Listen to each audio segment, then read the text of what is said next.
बंदी छोड़ सतगुरु रामपाल जी परमेश्वर जी की जय हो।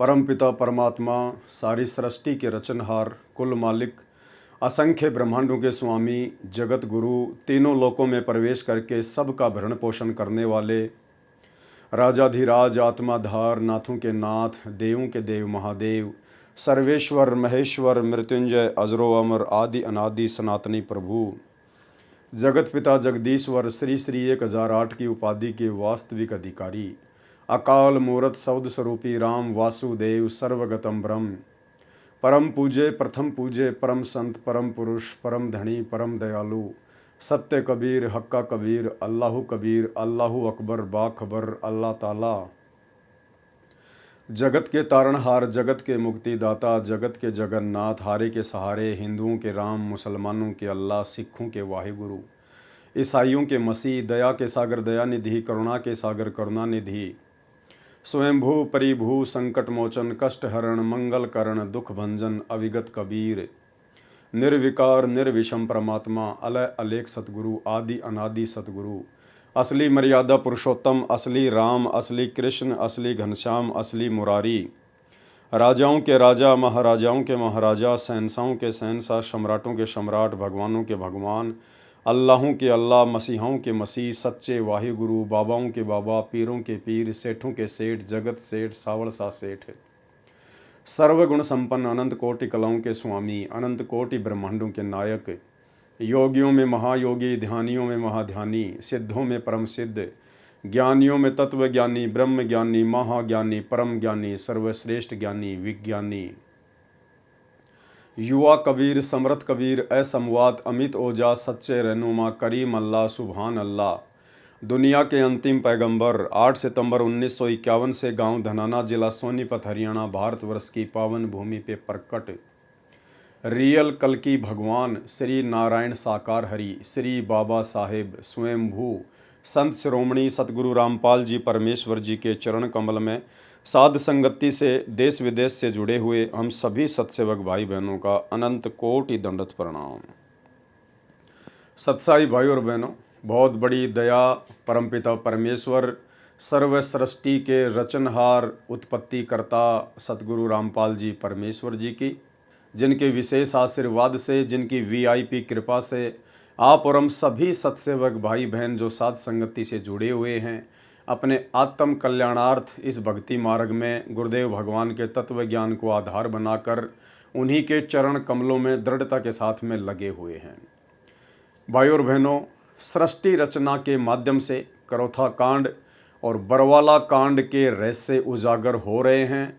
वो अनसुनी सच्चाई जो आज तक आपने नहीं सुनी, आज तक आपको किसी ने नहीं बताई, अब साध संगति के माध्यम से और प्रमाणित तथ्यों के आधार पर, पुस्तकों में लिखी बातों के आधार पर, स्वयं उन भक्तों के वीडियो के आधार पर और स्वयं सतगुरु रामपाल जी परमेश्वर जी के मुख कमल से सर्व परमाणु सहित आप जी करौथा कांड और बरवाला कांड का अनसुना रहस्य जान पा रहे हैं, समझ पा रहे हैं।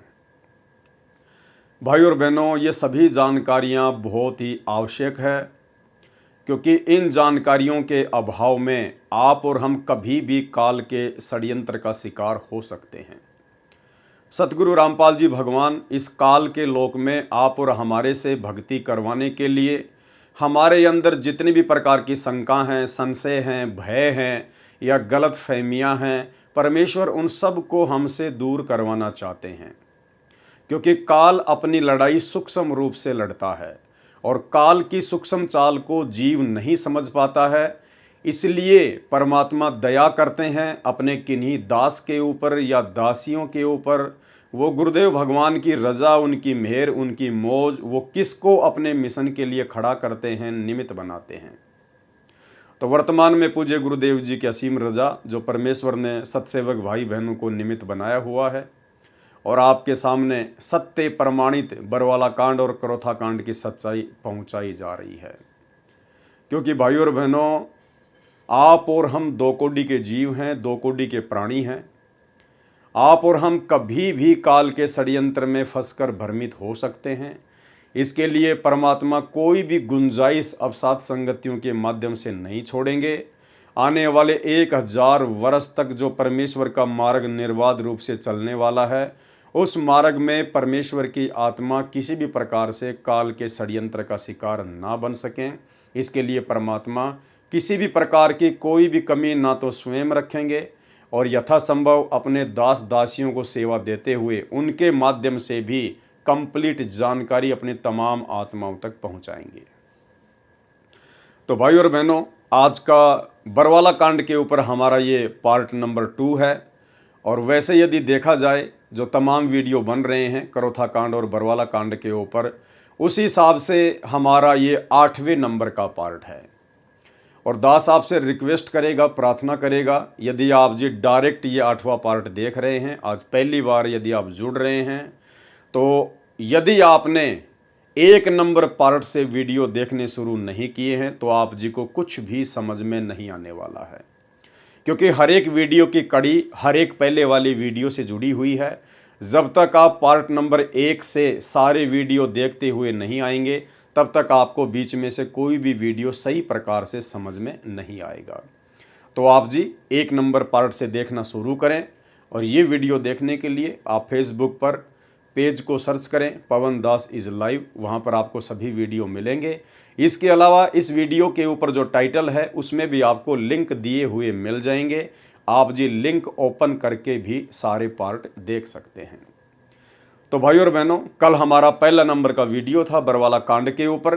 परमात्मा ने एक प्रकार से भूमिका बनवाई और भूमिका के माध्यम से आप जियों को इतना तो ज़रूर समझ में आ गया होगा कि बरवाला कांड 2014 जो हुआ है, उस बरवाला कांड को करवाने के पीछे ना ही तो किसी प्रकार से किसी आर्य समाजी का हाथ है, ना किसी आर्य समाजी संस्था का हाथ है और ना ही प्रशासन का कोई हाथ है।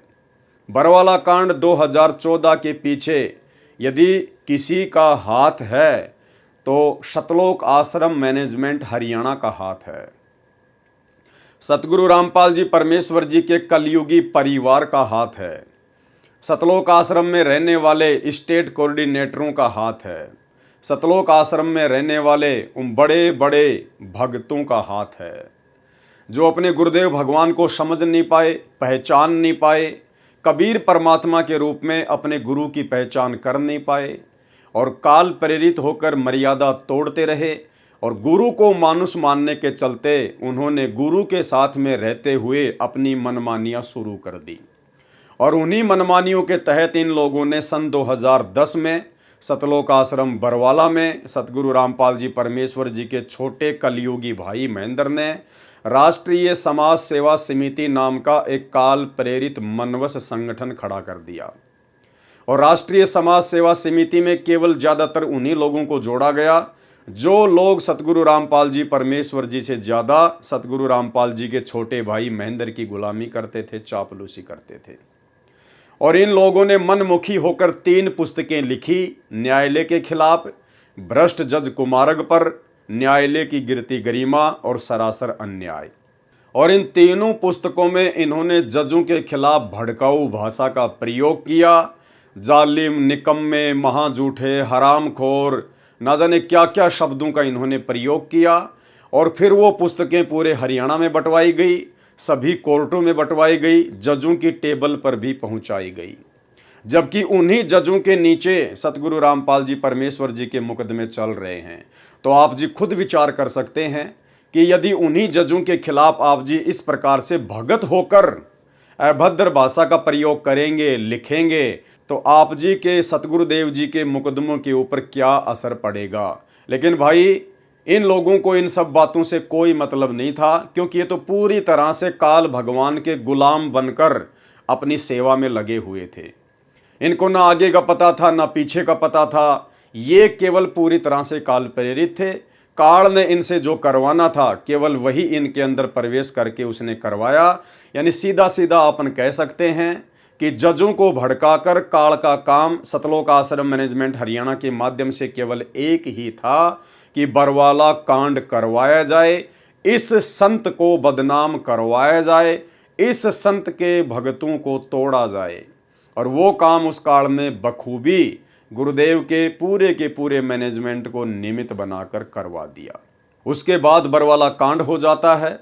पूज्य गुरुदेव भगवान निर्दोष होते हुए भी अपने ही सतलोक आश्रम मैनेजमेंट हरियाणा की नादानी, नासमझी, अज्ञानता और अहंकार के चलते उन लोगों ने जो बरवाला कांड जैसी घटना को प्रशासन के साथ पंगा लेके जो जन्म दिया, उसी बरवाला कांड के चलते सतगुरु रामपाल जी भगवान को फिर जेल जाना पड़ा।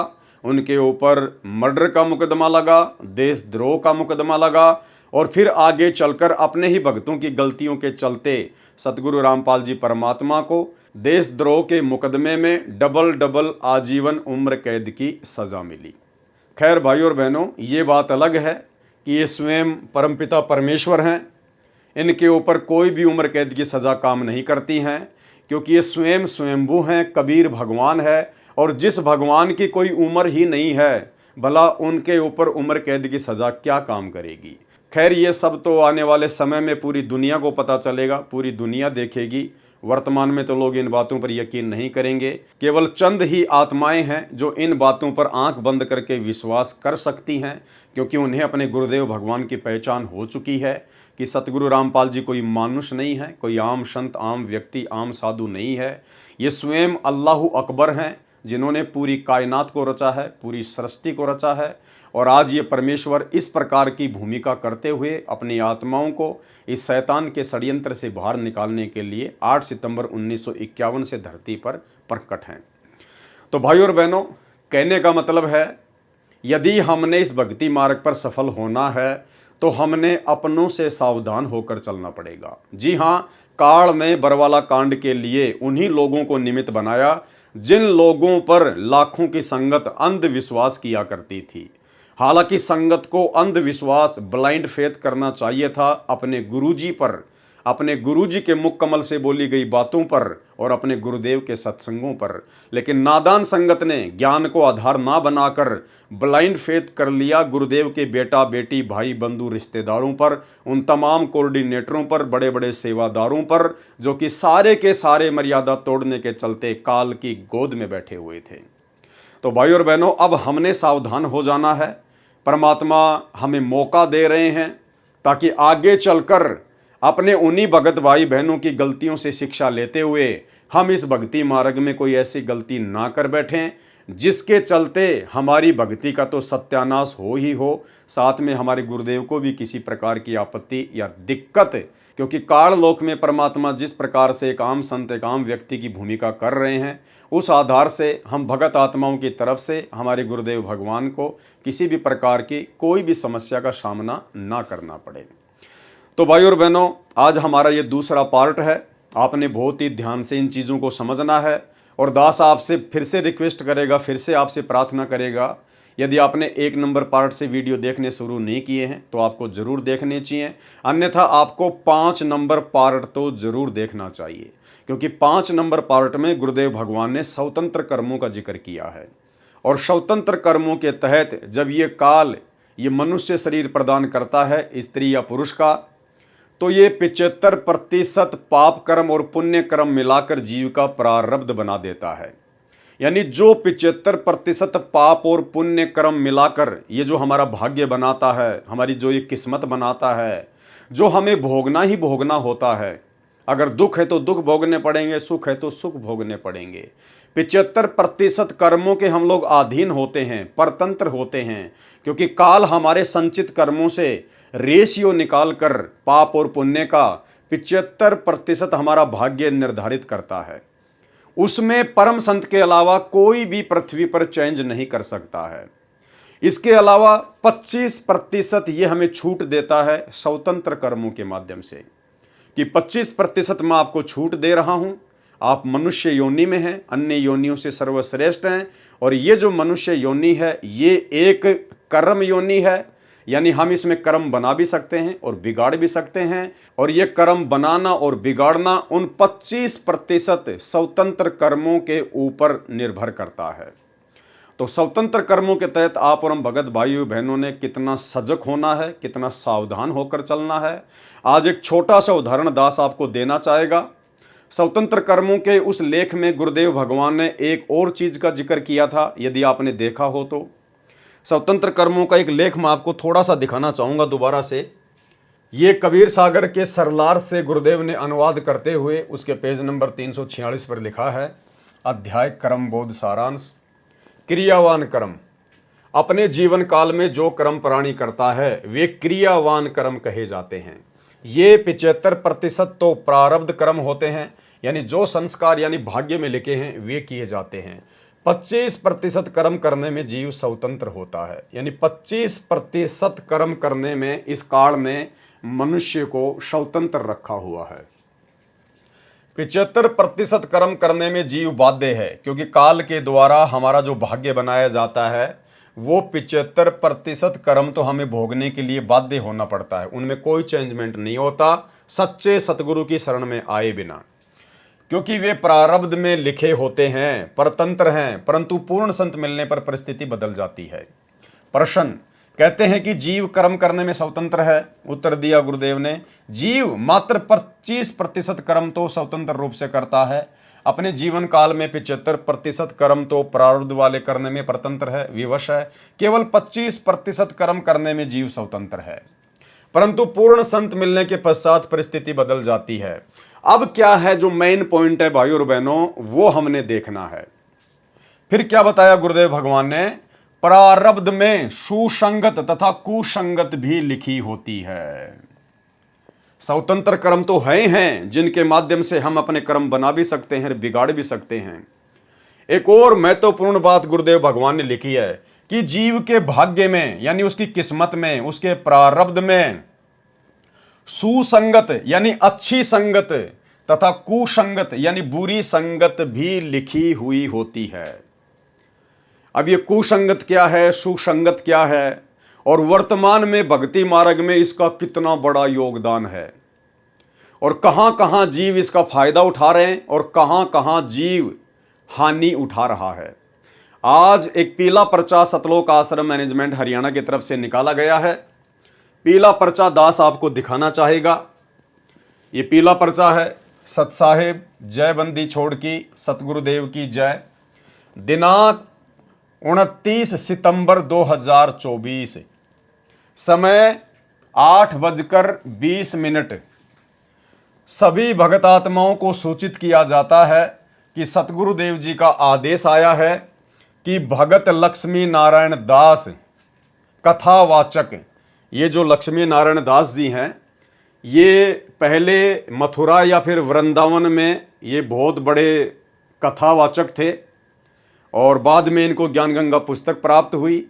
इन्होंने गहराई से परमात्मा की पुस्तक को पढ़ा, और ये इतनी अच्छी आत्मा थी कि इन्होंने अपना कथा वाचन का कार्य ही समाप्त कर दिया कि भाई मैं तो परमात्मा का दोषी बन रहा हूँ, परमात्मा की आत्माओं को गुमराह करके, मुझे तत्व ज्ञान नहीं है, मैं ये कथा करने का अधिकारी नहीं हूँ। तो इन्होंने कथावाचक का कार्य छोड़ दिया, जबकि भाई और बहनों ये कोई आम कार्य नहीं है। आम प्राणी, आम जीव ये डेयर नहीं कर सकता, ये साहस नहीं कर सकता, लेकिन इस पुण्यात्मा ने ये काम किया। भगत लक्ष्मी नारायण दास कथावाचक, सनोप श्री राधे श्याम जी, पता जयपुर रोड, सैनी धर्मकाटा, थाना गाजी, जिला अलवर, राजस्थान की सभी आश्रमों से, सभी नामदान केंद्रों से तथा सत्संगों में नो एंट्री की जाती है। कारण क्या बताया सतलोक आश्रम मैनेजमेंट हरियाणा ने, मर्यादा का पालन न करने के कारण इनकी नो एंट्री की गई है। यह फ्रॉड करता है, पैसे ठगता है, ये बहुत बड़ा ठग है, इसको रुपए नहीं देना है, इसके झांसे में नहीं आना है। ये हैं भगत लक्ष्मी नारायण दास जी। ये पीला पर्चा आपने देख लिया। एक छोटा सा इंटरव्यू भी मैं आपको भगत लक्ष्मी नारायण दास जी का दिखाता हूं, जो कि इन्होंने सतलोक आश्रम धनाना में अपना इंटरव्यू दिया था। सुनिए। नमस्कार जी। नमस्कार जी। आपका शुभ नाम क्या है जी? मेरा शुभ नाम है, वैसे पहले तो लोग, अब तो लक्ष्मी नारायण दास पड़ गया है, और पड़ गया क्या, दास ही हो गया ये मान लीजिए आप। लेकिन पहले जो लोग जानते थे वो परम श्रद्धेय श्री लक्ष्मी नारायण जी महाराज जी के नाम से जानते थे, क्योंकि मैं कथावाचक हूँ। वृंदावन में आश्रम रहा है मेरा, और उसके बाद में यानी कि कथा करता था मैं, काफ़ी साल हो गए करते करते, करीबन 16-17 साल की उम्र में कथा करने लगा हूँ। ये सर आप जो ज्ञान गंगा पुस्तक लिए हुए हैं तो आज आप क्या संत रामपाल जी महाराज जी के भगत हैं? जी, मैं करीबन यानी कि 2/29 यानी कि फरवरी को जुड़ा हूँ। अच्छा, तो सर आप कथावाचक थे, तो आज आपको ऐसा कि इस ज्ञान गंगा पुस्तक में क्या मिला जो परमात्मा संत रामपाल जी भगवान के आज आप शिष्य बन गए? इस ज्ञान गंगा जो गीता ये संत रामपाल जी ने जो निकाली है, सबसे बड़ी बात तो कि जीव हमारी जाति है, मानव धर्म हमारा, हिंदू मुस्लिम सिख ईसाई धर्म नहीं कोई न्यारा। कारण सबसे पहली बात तो ये है कि सबको एक समान है यहाँ इनकी नज़रों में, और कोई जाति का भेदभाव नहीं है। और यहाँ कलेक्टर या गरीब हो अमीर हो, सबको एक नज़र से देखा जाता है और एक नज़र से और एक जैसा ही स्वागत होता है। ये नहीं कि उसके लिए अलग से कमरा रूम फिट कर दिया इसी का, ऐसा कुछ नहीं है। यहाँ ये भी देखा है इनके बारे में। और दूसरी बात ये है कि जो ज्ञान गंगा गीता जो थी ये मेरे सामने आई, क्योंकि मैं मंडावर जा रहा था मेहंदीपुर बालाजी के लिए, तो वहाँ कुछ भगत जगत हमें मिले, तो सभी ने हमारा स्वागत किया। तो वहाँ जैसे ही कुछ 2 संत आ रहे थे, वो भगत आ रहे थे संत रामपाल जी के, उन्होंने सत साहब बोला, तो हमने सत साहब जब सुना तो हम समझ गए कि ये तो संत रामपाल जी के शिष्य हैं, तो ये मगजमारी मारेंगे, ये कहाँ से आ गए। लेकिन वो तो सेल्फ स्टार्ट, इनके शिष्य तो सेल्फ स्टार्ट है एकदम, फिर बोलना चालू कर दिया। फिर इन्होंने जानकारी करी, शांत गीता लेके आए थे, गीता प्रेस वाली गोरखपुर वाली, उस गीता के बारे में यानी कि बताया, ब्रज के बारे में यानी कि लिखा था आना, और संत रामपाल जी की जो पुस्तकों में और गीता में पढ़ा तो उसमें लिखा है जाना। तो हम बस वहीं हमारा दिमाग ठनक गया कि बताओ, हम तो चक्कर में पड़ रहे थे कि मात्र भगवान श्री कृष्ण ने कोई सर्वेश्वर मान बैठे अपने आप में कि यही हैं, और फिर इसके ब्रह्मा विष्णु महेश और फिर आदि शक्ति यानी दुर्गा निरंजन तक सीमित थे। इससे आगे तो और भी है। तो सर आपने ज्ञान गंगा पुस्तक से और भगवान कौन कौन है इसके बारे में क्या जाना? यहाँ भाई कुल मिला के यही है कि कबीर जी जो हैं, ये हम पहले तो कवि समझते थे और मतलब यानी कि बहुत तीव्र बुद्धि वाले, और मानते थे इसको, क्योंकि हम छोटे छोटे थे तो ऐसी वाणी बोलिए। तो भाई और बहनों, आपने पीला पर्चा पढ़ लिया और भगत लक्ष्मी नारायण दास जी का इंटरव्यू भी देख लिया। अब भाई और बहनों, ये सब कुछ क्यों हुआ? इतना सब कुछ इनके समझ में आने के बावजूद इन्होंने ऐसे कर्म करने प्रारंभ क्यों किए? हालांकि मुझे नहीं पता कि ये वास्तव में पैसे ठग रहे हैं या नहीं ठग रहे हैं, मेरे पास में इस बात का कोई प्रमाण नहीं है। लेकिन सतलोक आश्रम मैनेजमेंट हरियाणा ने ये पीला पर्चा निकाला है। वो अपनी तरफ से कह रहे हैं ये बात कि ये व्यक्ति लोगों से पैसे ठगने लग गया, भक्तों से, ये बहुत बड़ा ठग है, ये फ्रॉड करता है। तो ये सतलोक आश्रम मैनेजमेंट हरियाणा की स्टेटमेंट है, उनका कहना है। और बाकायदा लक्ष्मी नारायण दास जी की इन्होंने फोटो भी लगाई है और पूरा इनका जिक्र किया है, पूरा इनका एड्रेस लिखा हुआ है। भाई और बहनों, इतनी अच्छी आत्मा जो अपने हजारों चेलों को छोड़कर सतगुरु रामपाल जी भगवान के हिसार जेल में रहते सहते उनके ज्ञान को आधार बनाकर उनका चेला बन जाए, ये कोई सामान्य आत्मा नहीं हो सकती है। और सतगुरुदेव भगवान से जुड़ने के बाद, इन आश्रमों से नाम उपदेश लेने के बाद और काफी समय तक सतलोक आश्रम मैनेजमेंट हरियाणा की संगति करने के बाद भी इस आत्मा ने आखिर ऐसी गलती क्यों की? क्यों इस आत्मा की सभी आश्रमों से नो एंट्री की गई?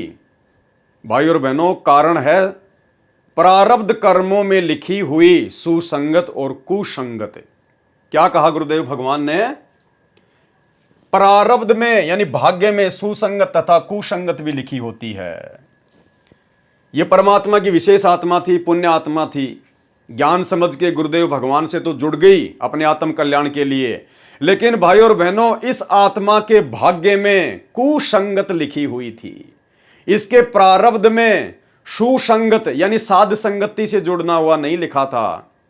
सतगुरु से जुड़ने के बाद भी इसके भाग्य में सतलोक आश्रम मैनेजमेंट हरियाणा की कुसंगत लिखी हुई थी, और वो कुसंगत इसको सतगुरु की भक्ति से आज नीचे गिरा देती है। यानी इतना बड़ा रोल भक्ति मार्ग में सुसंगत और कुसंगत का।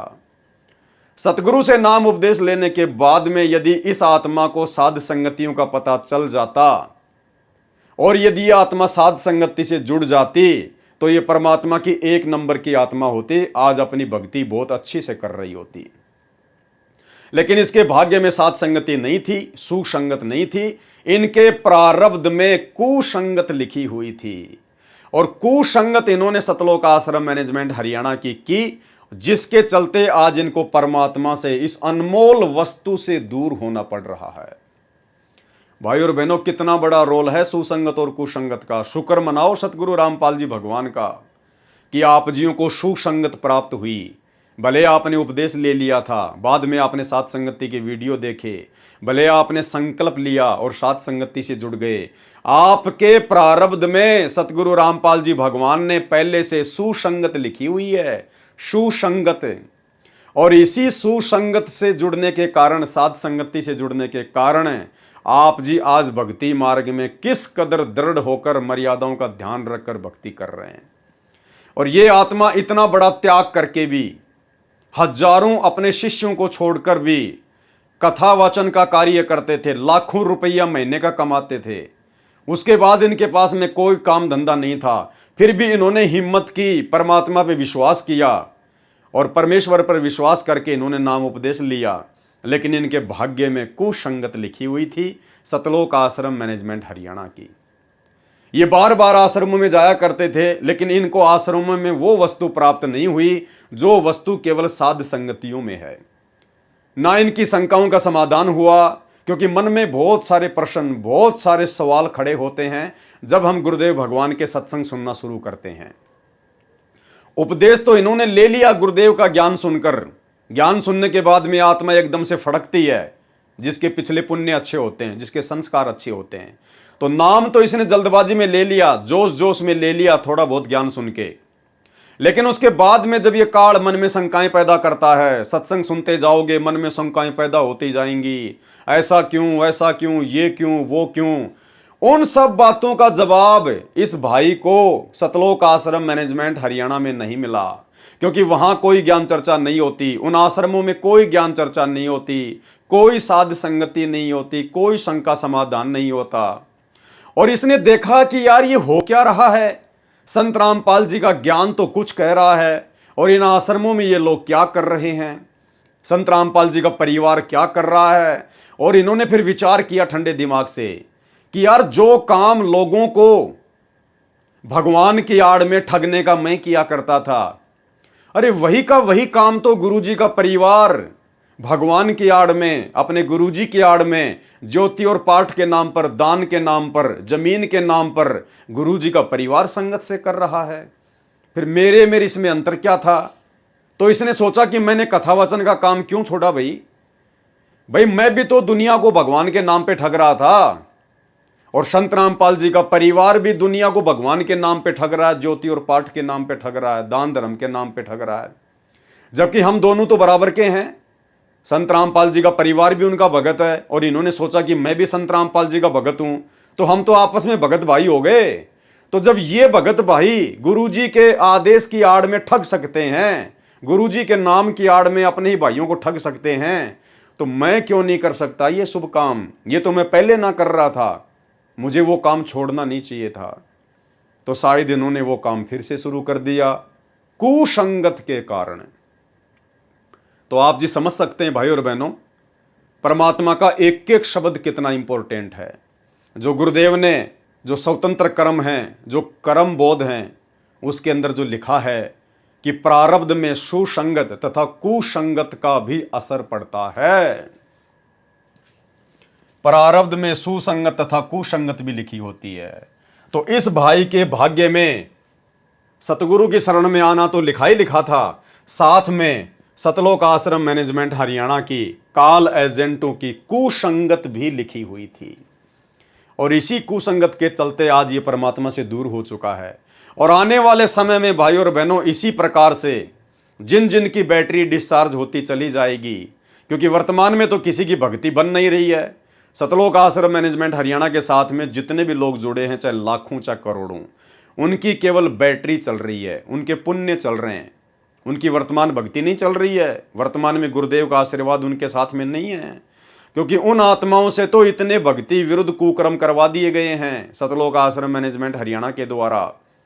राजनीति करना, राजनेताओं की चापलूसी करवाना, उनकी रैलियों में जाना, धक्के खाना, धनाना गांव में स्टेडियम बनाना, आश्रम में हॉस्पिटल का काम शुरू कर देना, भक्तों के ज्योति पाठ और दान के पैसे का दुरुपयोग करना, गुंडों की सीबीआई जांच में भक्तों को बैठाना, मर्यादा तोड़वाना, गुंडों की सीबीआई जांच के लिए भक्तों के दान का चंदे के रूप में 5-5 लाख रुपए देना, हरियाणा के जाट आरक्षण में जगत वालों के साथ भक्तों को बैठा देना, जाट आरक्षण में करोड़ों रुपया चंदे के रूप में भक्तों के ज्योति और पाठ का देना, सबकी मर्यादा तोड़वा दी गई है। तो थोड़े बहुत दिनों में आप जियों के सामने आ जाएगा, ये जितने भी जो लोग जुड़े हुए आज इन आश्रमों में जा रहे हैं, ये सब अपने अपने घर पे बैठ जाएंगे। अगर कोई अच्छी आत्मा होगी तो सात संगति की वीडियो देखकर गुरुदेव भगवान से अपनी तमाम गलतियों की अपने घर पर समायाचना मांग के भक्ति फिर से शुरू कर देगी, परमात्मा उसकी ज्योत वापस जला देगा। अन्यथा ये सब अपने घर पर बैठेंगे, कोई भक्ति से दूर हो जाएगा, कोई दूसरे पंथ में चला जाएगा, तो कोई अपनी उसी परंपरागत पूजा पाठ में लग जाएगा। तो इस भाई के भाग्य में ये कुसंगत लिखी हुई थी, और कुसंगत का कितना बड़ा कुप्रभाव इनके ऊपर पड़ा, आज ये परमात्मा से दूर हो चुके हैं। तो इसी प्रकार भाई और बहनों, ये जो बरवाला कांड का जो जनक है सतलोक आश्रम मैनेजमेंट हरियाणा, ये कुसंगत है, कुसंगत है। और इसी कुसंगत ने बरवाला कांड से पहले जो पुस्तक लिखवाई थी भ्रष्ट जज कुमारग पर, जिसके ऊपर आप जी पहला वीडियो देख चुके हो, आज हमारा ये दूसरा वीडियो है। और इन्होंने क्या क्या कुकर्म किए, ये पुस्तक भ्रष्ट जज कुमारग पर लिखकर राष्ट्रीय समाज सेवा समिति के सर्व सदस्य, ये समिति पूर्ण रूप से धार्मिक तथा गैर राजनीतिक है। ये समिति कितनी गैर राजनीतिक है, ये मैंने आपको कल के वीडियो में अच्छे से उदाहरण देकर बता दिया, समझा दिया है। अब हम इस पुस्तक पर आगे बढ़ेंगे और देखेंगे कि और क्या क्या गलतियां सतलोक आश्रम मैनेजमेंट हरियाणा ने गुरुदेव भगवान के आश्रम में रहते सहते की, क्या क्या इन्होंने मनमानियां की। तो कल के वीडियो में आपने यहां तक पढ़ लिया था, देख लिया था कि किस प्रकार से हरियाणा का पूर्व मुख्यमंत्री भूपेंद्र सिंह हुड्डा, उसने अपनी कुर्सी को बचाए रखने के लिए और किस प्रकार से धोखा किया, फ्रॉडबाजी की। और सतलोक आश्रम मैनेजमेंट हरियाणा फिर 2019 में उसी भूपेंद्र सिंह हुड्डा को दोबारा से मुख्यमंत्री बनाने के लिए गुरुदेव भगवान के नाम की आड़ में पीले पर्चे निकाल के संगत की मर्यादा तोड़वाता है, हरियाणा की संगत से भूपेंद्र सिंह हुड्डा को वोट डलवाता है, उसका समर्थन करवाता है। जब इस कंस भूपेंद्र सिंह हुड्डा की कोई दाढ़ नहीं गली, पृथ्वी छोटी हो गई, उस समय उसी महापुरुष के चरणों में अर्ज लगाई, जिसके साथ सन 2006 से ही दुश्मन जैसा बर्ताव करता आ रहा था। खुद लिख रहे हैं राष्ट्रीय समाज सेवा समिति वाले, सतलोक आश्रम मैनेजमेंट हरियाणा वाले, भ्रष्ट जज कुमारग नामक इस पुस्तक में कि भूपेंद्र सिंह हुड्डा ने संत रामपाल जी के साथ में दुश्मन जैसा बर्ताव किया था। अरे तो भैया, उसी दुश्मन को तूने 2019 में वोट क्यों डलवाए? उसी दुश्मन के आप सतलोक आश्रम मैनेजमेंट हरियाणा वालों ने गुरुदेव के जेल जाने के बाद में उसका सपोर्ट करवा के, उसको वोट डलवा के आप लोगों ने उसके तलवे क्यों चाटे? आप अपने गुरुजी के पक्ष में हो या फिर विपक्ष में हो? असल में गुरुद्रोही कौन हुआ? जो अपने गुरुजी के दुश्मन का सपोर्ट कर रहा 2019 में, तो असल गुरुद्रोही कौन हुआ? सतलोक आश्रम मैनेजमेंट हरियाणा। ये इन्हीं के हाथों से लिखी हुई पुस्तक है भाई और बहनों, दास केवल आपको पढ़ के दिखा रहा है। उस समय इस व्यक्ति ने जीभ निकाल रखी थी, मध्यस्थता करने वाले पूर्व केंद्रीय मंत्री जयप्रकाश के माध्यम से कहा कि मेरी सर्व गलतियां माफ करें, मैं भ्रमित था, आज मेरी आंखें खुल गई हैं, मुझे भले बुरी की पहचान हो गई है। ये तो राजनेताओं के डायलॉग होते हैं, झूठ पे झूठ बोलना, ये तो उनके डायलॉग होते हैं। आज तक जितने भी मुकदमे बनाए हैं सभी वापस लेकर समाप्त कर दूंगा, मेरी रक्षा करें। पहले तो आश्रम के मोजिज भक्तों ने उस मध्यस्थता करने वाले को मना कर दिया कि इस व्यक्ति का नाम भी नहीं लेना हमारे सामने। ये देखो भाई और बहनों, ये मनमानियां हैं। देखो, जिस प्रकार से कोई आदमी एक नौकर अपॉइंटमेंट करता है कि भाई तू मेरे घर पर चपड़ासी की नौकरी करेगा, पियोन की नौकरी करेगा, गार्ड बन के काम करेगा, और वो व्यक्ति अंदर अपना काम कर रहा होता है, मालिक। अब पियोन का काम क्या है, गार्ड का काम क्या है? गेट पर कोई भी आता है, कोई भी समाचार लाता है, कोई भी संदेशा लाता है, तो गार्ड का काम केवल उसको वहीं से वापस कर देने का नहीं है।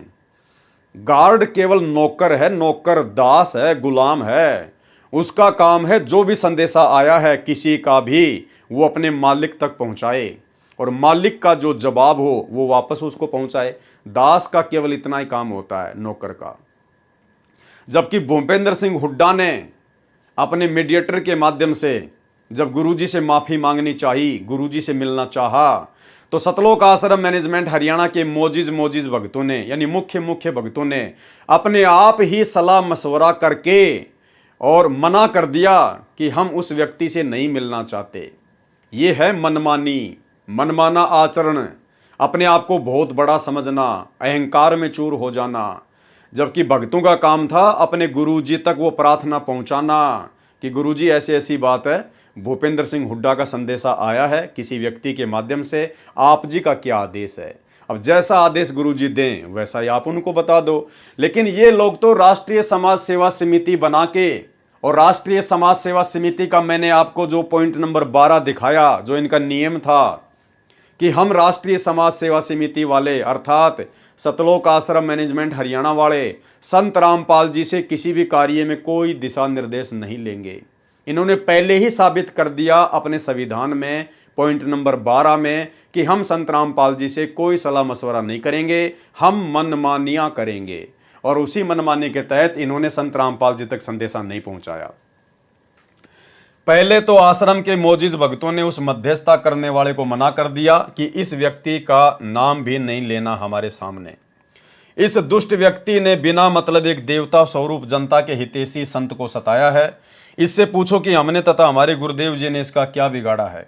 बहुत विनय करने पर तथा विशेष भक्तों के माध्यम से प्रार्थना आने पर, उसके बाद जब बहुत ज्यादा विनय की गई, प्रार्थना की गई, तो जालिम भूपेंद्र सिंह हुड्डा की याचना गुरुदेव जी को बताई गई। उसके बाद में फिर कहीं जाकर गुरुदेव तक इन्होंने वो प्रार्थना पहुंचाई, किसकी? जालिम भूपेंद्र सिंह हुड्डा की। और उसी जालिम को इन्होंने 2019 में वोट डालकर अपना बालम बना लिया। फिर गुरुदेव भगवान ने क्या जवाब दिया? ये गुरुदेव भगवान का जवाब ध्यान रखना भाई और बहनों, आगे काम आएगा। गुरुदेव भगवान ने, अंतर्यामी गुरुदेव भगवान ने क्या जवाब दिया? गुरुदेव जी ने कहा कि यह व्यक्ति कोई मुकदमे वापस नहीं लेगा। क्या कहा सतगुरु रामपाल जी भगवान ने? कि भाई ये व्यक्ति भूपेंद्र सिंह हुड्डा कोई मुकदमे वापस नहीं लेगा, ये झूठ बोल रहा है, ये डेढ़ शाना बन रहा है अपनी सरकार बचाए रखने के लिए, ये कोई मुकदमे वापस नहीं लेगा। ये व्यक्ति कोई मुकदमे वापस नहीं लेगा क्योंकि इसके भाग्य में भलाई नहीं है। ध्यान रखना भाई और बहनों, ये लाइन आगे काम आएगी। ये व्यक्ति कोई मुकदमे वापस नहीं लेगा क्योंकि इसके भाग्य में भलाई नहीं है। परमात्मा ने इसका भाग्य बता दिया, इसका प्रारब्ध बता दिया, इसकी किस्मत बता दी कि भूपेंद्र सिंह हुड्डा के भाग्य में भलाई नहीं है।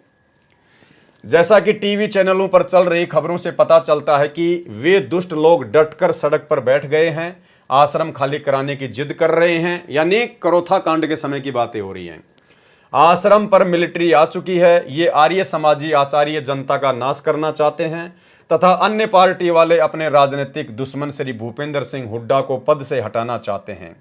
इसलिए ये मासूम लोगों को मरवाना चाहते हैं जो इनके गंदे मंसूबों से परिचित नहीं है। आश्रम सर्वोच्च न्यायालय के आदेश से मिला है, किसी भी कीमत पर खाली नहीं कराया जा सकता। वहां पर लाशें बिछ जाएंगी। मेरी आत्मा नहीं मानती कि वहां नरसंहार हो।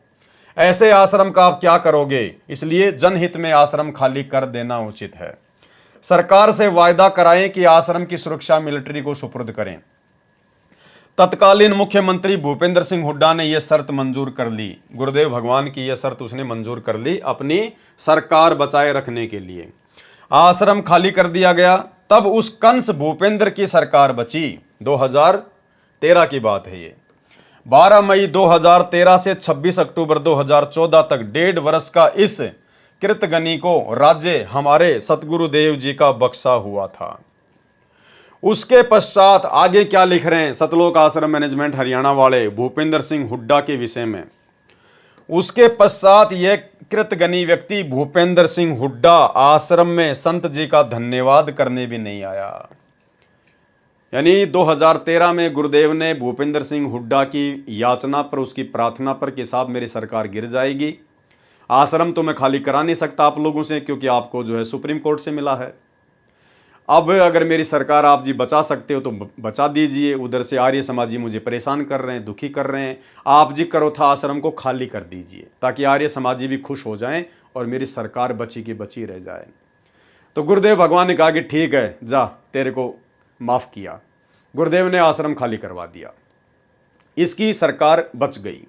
उसके बाद सतलोक आश्रम मैनेजमेंट हरियाणा कह रहा कि ये कृतघ्नी व्यक्ति उसके बदले सतगुरु रामपाल जी भगवान का धन्यवाद करने के लिए आश्रम में भी नहीं आया।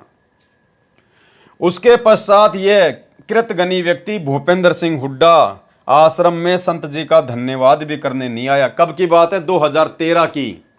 अरे तो भैया, ऐसे कृतघ्नी आदमी को जब आप जानते थे, पहचानते थे, आपको पता था, 2013 की ये बात है, फिर 2019 में तुमने उसी कृतघ्नी व्यक्ति भूपेंद्र सिंह हुड्डा को संगत से वोट क्यों डलवाए? पीले पर्चे निकाल निकाल के, गुरुजी का ही आदेश बता बता के तुमने संगत से इस भूपेंद्र सिंह हुड्डा का समर्थन क्यों करवाया? ऐसे कंस और कृतघ्नी व्यक्ति का तुम्हारे शब्दों में। तो बताओ फिर गुरुजी का सबसे बड़ा दुश्मन कौन हुआ? सतलोक आश्रम मैनेजमेंट हरियाणा। गुरुजी का परिवार जो गुरुजी के सबसे बड़े दुश्मन को 2019 में सपोर्ट कर रहा है। जबकि 13 मई 2014 को मध्यस्थता कराने वाला सीधा भूपेंद्र सिंह हुड्डा से बातें कर रहा था। 3 दिन तक ये सो नहीं पाया था।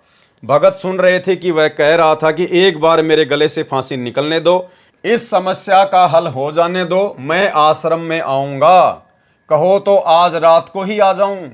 गरज निकली बच्चा सुखी, काम बना तो किसी की जरूरत कृतघ्नी व्यक्ति को नहीं होती। 18 मई 2013 को मध्यस्थता कराने वाले पूर्व केंद्रीय मंत्री श्री जयप्रकाश जी ने कहा कि मैं तो वायदा करता हूं, उसे पूरा करता हूं। मेरे सामने जो वादा मुख्यमंत्री जी ने किया है, मैं आपकी मीटिंग मुख्यमंत्री तत्कालीन से कराऊंगा। यानी भाई और बहनों, जिस व्यक्ति के माध्यम से मध्यस्थता हुई थी पूर्व केंद्रीय मंत्री जयप्रकाश के माध्यम से, तो भूपेंद्र सिंह हुड्डा तो गुरुजी का धन्यवाद करने के लिए आश्रम में आए नहीं, उसकी तो सरकार बच गई, वो तो अपनी फिर मौज में मस्ती में। लेकिन जिस व्यक्ति ने मीडिएटर की भूमिका निभाई थी पूर्व केंद्रीय मंत्री जयप्रकाश ने, उस व्यक्ति ने सतलोक आश्रम में फोन किया महेंद्र के पास में, और उसने कहा कि मैं अपना वादा निभाऊंगा, मैं आप सतलोक आश्रम वालों की मीटिंग दिल्ली में भूपेंद्र सिंह हुड्डा के आवास पर करवाऊंगा। और ये सतलोक आश्रम मैनेजमेंट हरियाणा वाले मुख्य भगत, उसी कंस जालिम, इन्हीं के शब्दों में, उसी कंस कृतघ्नी जालिम व्यक्ति भूपेंद्र सिंह हुड्डा के घर पर दिल्ली में उसके साथ मीटिंग करने के लिए सतलोक आश्रम से चले जाते हैं। देखो भाई और बहनों, कितना बेबुद्धि का काम है। अरे आना चाहिए था उस आदमी ने आश्रम में, क्योंकि गुरुजी ने उसकी सरकार बचाई। धन्यवाद करने के लिए आना तो चाहिए था भूपेंद्र सिंह हुड्डा को सतलोक आश्रम बरवाला में। भाई फिर ये लोग क्यों जा रहे हैं दिल्ली में? ये सतलोक आश्रम मैनेजमेंट हरियाणा वाले दिल्ली में क्यों जा रहे हैं उसे मीटिंग करने? तुम्हारा क्या स्वार्थ था? लेकिन भाई और बहनों, ये भी पूरी तरह से राजनीतिक व्यक्ति, वो भी राजनीतिक, सतलोक आश्रम मैनेजमेंट हरियाणा भी राजनीतिक, ये राष्ट्रीय समाज सेवा समिति वाले भी राजनीतिक, टोटल अपनी मनमानियां करते थे। इनको क्या आवश्यकता थी दिल्ली जाने की, उस व्यक्ति से मीटिंग करने की? तुम्हारा क्या स्वार्थ था? और कौन कौन व्यक्ति गए भाई और बहनों, देखना। मैं आपकी मीटिंग मुख्यमंत्री तत्कालीन से कराऊंगा। श्री भूपेंद्र सिंह हुड्डा जी से 18 मई 2013 को उसके दिल्ली निवास पर आश्रम के 1 नंबर भगत कौन? भगत महेंद्र दास जी, यानी सतगुरु रामपाल जी का छोटा कलयुगी भाई, गुरुजी के भाई। 2 नंबर भगत बलजीत दास जी, ट्रस्ट के महासचिव। 3 नंबर भगत राज कपूर जी को साथ लेकर श्री भूपेंद्र जी तत्कालीन मुख्यमंत्री जी से मिले। साथ में श्री महेंद्र सिंह चोपड़ा मुख्यमंत्री का पीए। कुल 6 व्यक्तियों के बीच में मीटिंग हुई। क्या आवश्यकता थी भाई इन लोगों को दिल्ली जाने की? अरे तुम भगत हो, तुम्हारे को भक्ति से मतलब है, या तुम राजनेता हो, तुम्हारे को राजनीति से मतलब है। उस भूपेंद्र सिंह हुड्डा को आना चाहिए था सतलोक आश्रम में गुरुजी का धन्यवाद करने के लिए, लेकिन उल्टा ये लोग जा रहे हैं दिल्ली में उसे मीटिंग करने के लिए। क्यों भाई? ये है भाई और बहनों बेबुद्धि के काम। भक्ति छोड़कर राजनीति में पड़ना, ये होती है काल प्रेरणा। इसको कहते हैं मनमाना आचरण। क्योंकि इन्हीं राष्ट्रीय समाज सेवा समिति वालों ने जब राष्ट्रीय समाज सेवा समिति बनाई तो दास ने आपको दिखाई दिया उसका पॉइंट नंबर 12, जिसमें इन्होंने साफ साफ लिखा है कि हम राष्ट्रीय समाज सेवा समिति वाले संत रामपाल जी से किसी भी कार्य में कोई दिशा निर्देश नहीं लेंगे। और 2013 की ये बात है, और 2014 में फिर बरवाला कांड हो जाता है। इसने अपना वायदा दोहराया कि मैं आपके सभी मुकदमे समाप्त कर दूंगा, परंतु झूठा तथा कर्महीन व्यक्ति कभी अच्छा कार्य नहीं कर सकता। ये पॉइंट ध्यान है ना भाई और बहनों आपको। जब ये लोग दिल्ली गए मीटिंग करने आश्रम वाले, तो भूपेंद्र सिंह हुड्डा ने कहा कि मैं वायदा करता हूं कि आपके सभी मुकदमे हटा दूंगा, लेकिन उसके बाद भी उसने कोई मुकदमे नहीं हटाए। उसके बाद ये सतलोक आश्रम वाले क्या लिख रहे हैं? परंतु झूठा तथा कर्महीन व्यक्ति कभी अच्छा कार्य नहीं कर सकता। झूठा तथा कर्महीन व्यक्ति कभी भी अच्छा कार्य नहीं कर सकता। अरे ये बात तो तुम्हारे को गुरुजी ने पहले ही बोल दिया था। अरे ये बात तो 2013 में तुम्हारे को गुरुजी ने बोल दिया था, जब तुम गुरुजी के सामने उसकी प्रार्थना लेके गए थे, मोजिज मोजिज भगत। तो गुरुजी ने क्या कहा था तुम्हारे को कि इस व्यक्ति के भाग्य में अच्छा करना नहीं लिखा है। थोड़ा सा बैक आ जाओ भाई और बहनों। ये व्यक्ति कोई मुकदमे वापस नहीं लेगा। ये बात गुरुजी ने पहले ही सतलोक आश्रम बरवाड़ा में इन राष्ट्रीय समाज सेवा समिति वालों को बोल दी थी कि ये व्यक्ति भूपेंद्र सिंह हुड्डा कोई मुकदमे वापस नहीं लेगा, क्योंकि इसके भाग्य में भलाई नहीं है। लेकिन गुरुजी की बात तो ये लोग मानते ही नहीं थे। गुरुजी की बातों को तो ये महत्व देते ही नहीं थे, और ना वर्तमान में देते, क्योंकि ये संत रामपाल जी को मानुष मानते हैं। ये संत रामपाल जी को परमात्मा नहीं मानते। ये उनकी बातों को सीरियस नहीं लेते राष्ट्रीय समाज सेवा समिति वाले। तो गुरुदेव ने तो पहले कह दिया था कि ये व्यक्ति कोई मुकदमे वापस नहीं लेगा, क्योंकि इसके भाग्य में भलाई नहीं है। और फिर वही इन लोगों के साथ में हुआ, जब ये दिल्ली में गए मीटिंग करके आए, और भूपेंद्र सिंह हुड्डा ने वायदा किया कि मैं सारे मुकदमे समाप्त कर दूंगा, लेकिन जब सारे मुकदमे समाप्त नहीं हुए, इसकी सरकार भी चली गई, 2014 में बीजेपी की सरकार आ गई। उसके बाद ये सतलोक आश्रम वाले क्या लिख रहे हैं? इसने अपना वायदा दोहराया कि आपके सर्व मुकदमे समाप्त कर दूंगा, परंतु झूठा तथा कर्महीन व्यक्ति कभी अच्छा कार्य नहीं कर सकता। क्यों भैया? गुरुजी की बातों पे यकीन कर लेते और दिल्ली मीटिंग करने ना जाते तो तुम्हारा समय बचता, तुम्हारा पैसा बचता, तुम्हारी मर्यादा बचती। लेकिन तुम लोग गुरुजी को तो परमात्मा मानते ही नहीं। गुरुजी को तो गुरु ही नहीं मानते तुम, परमात्मा तो बहुत दूर की बात है। ये है भाई और बहनों मनमानिया। एक समय सतलोक आश्रम बरवाड़ा में करोथा कांड के मुकदमों के सिलसिले में दिल्ली से एक भगत है जो वकील भी है, सुरेश। वो उन्हीं मुकदमों के सिलसिले में जम्मू कश्मीर गया हुआ था। गर्मी का महीना था, दुखी होके आश्रम में आया, क्योंकि ये सतलोक आश्रम मैनेजमेंट वाले उसका कोई विशेष सपोर्ट नहीं कर रहे थे। तो जब वो सतलोक आश्रम बरवाड़ा में आया तो सतगुरु रामपाल जी भगवान हॉल में बैठे हुए थे चेयर पर, कुछ एक भगत उनके पास में थे, और वहीं पर ये महेंद्र रामनिवास छावड़ा और ये मुख्य जो भगत थे, रामकुमार ढाका, बलजीत वगैरह, ये सारे वहीं बैठे हुए थे। एक भगत उनके चरणों की सेवा कर रहा था कोई। इतने में सुरेश जी आ जाते हैं, गुरुदेव को दंडवत प्रणाम करते हैं और दुखी मन से वहीं उनके चरणों में बैठ जाते हैं। और उसने कहा कि गुरुजी, ये जितने भी भगत खड़े हैं ना, ये महेंद्र की तरफ इशारा करके, बलजीत की तरफ, ढाका की तरफ, रामनिवास छावड़ा की तरफ है। उसने कहा कि गुरुजी, ये आपको परमात्मा नहीं मानते। वो बेचारा दुखी हो रहा था, उसका कोई सपोर्ट वो कर नहीं रहे थे। तो उसने दुख ही दुख में कहा कि गुरुजी, ये आपको परमात्मा नहीं मानते। तो गुरुजी खड़े हुए, घुटनों पर हाथ रखकर दुखी मन से, और चलते चलते बोले कि बेटा सुरेश, तू तो परमात्मा मानने की कह रहा है, ये तो मेरे को गुरु भी नहीं मानते, मेरे को गुरु भी नहीं मानते।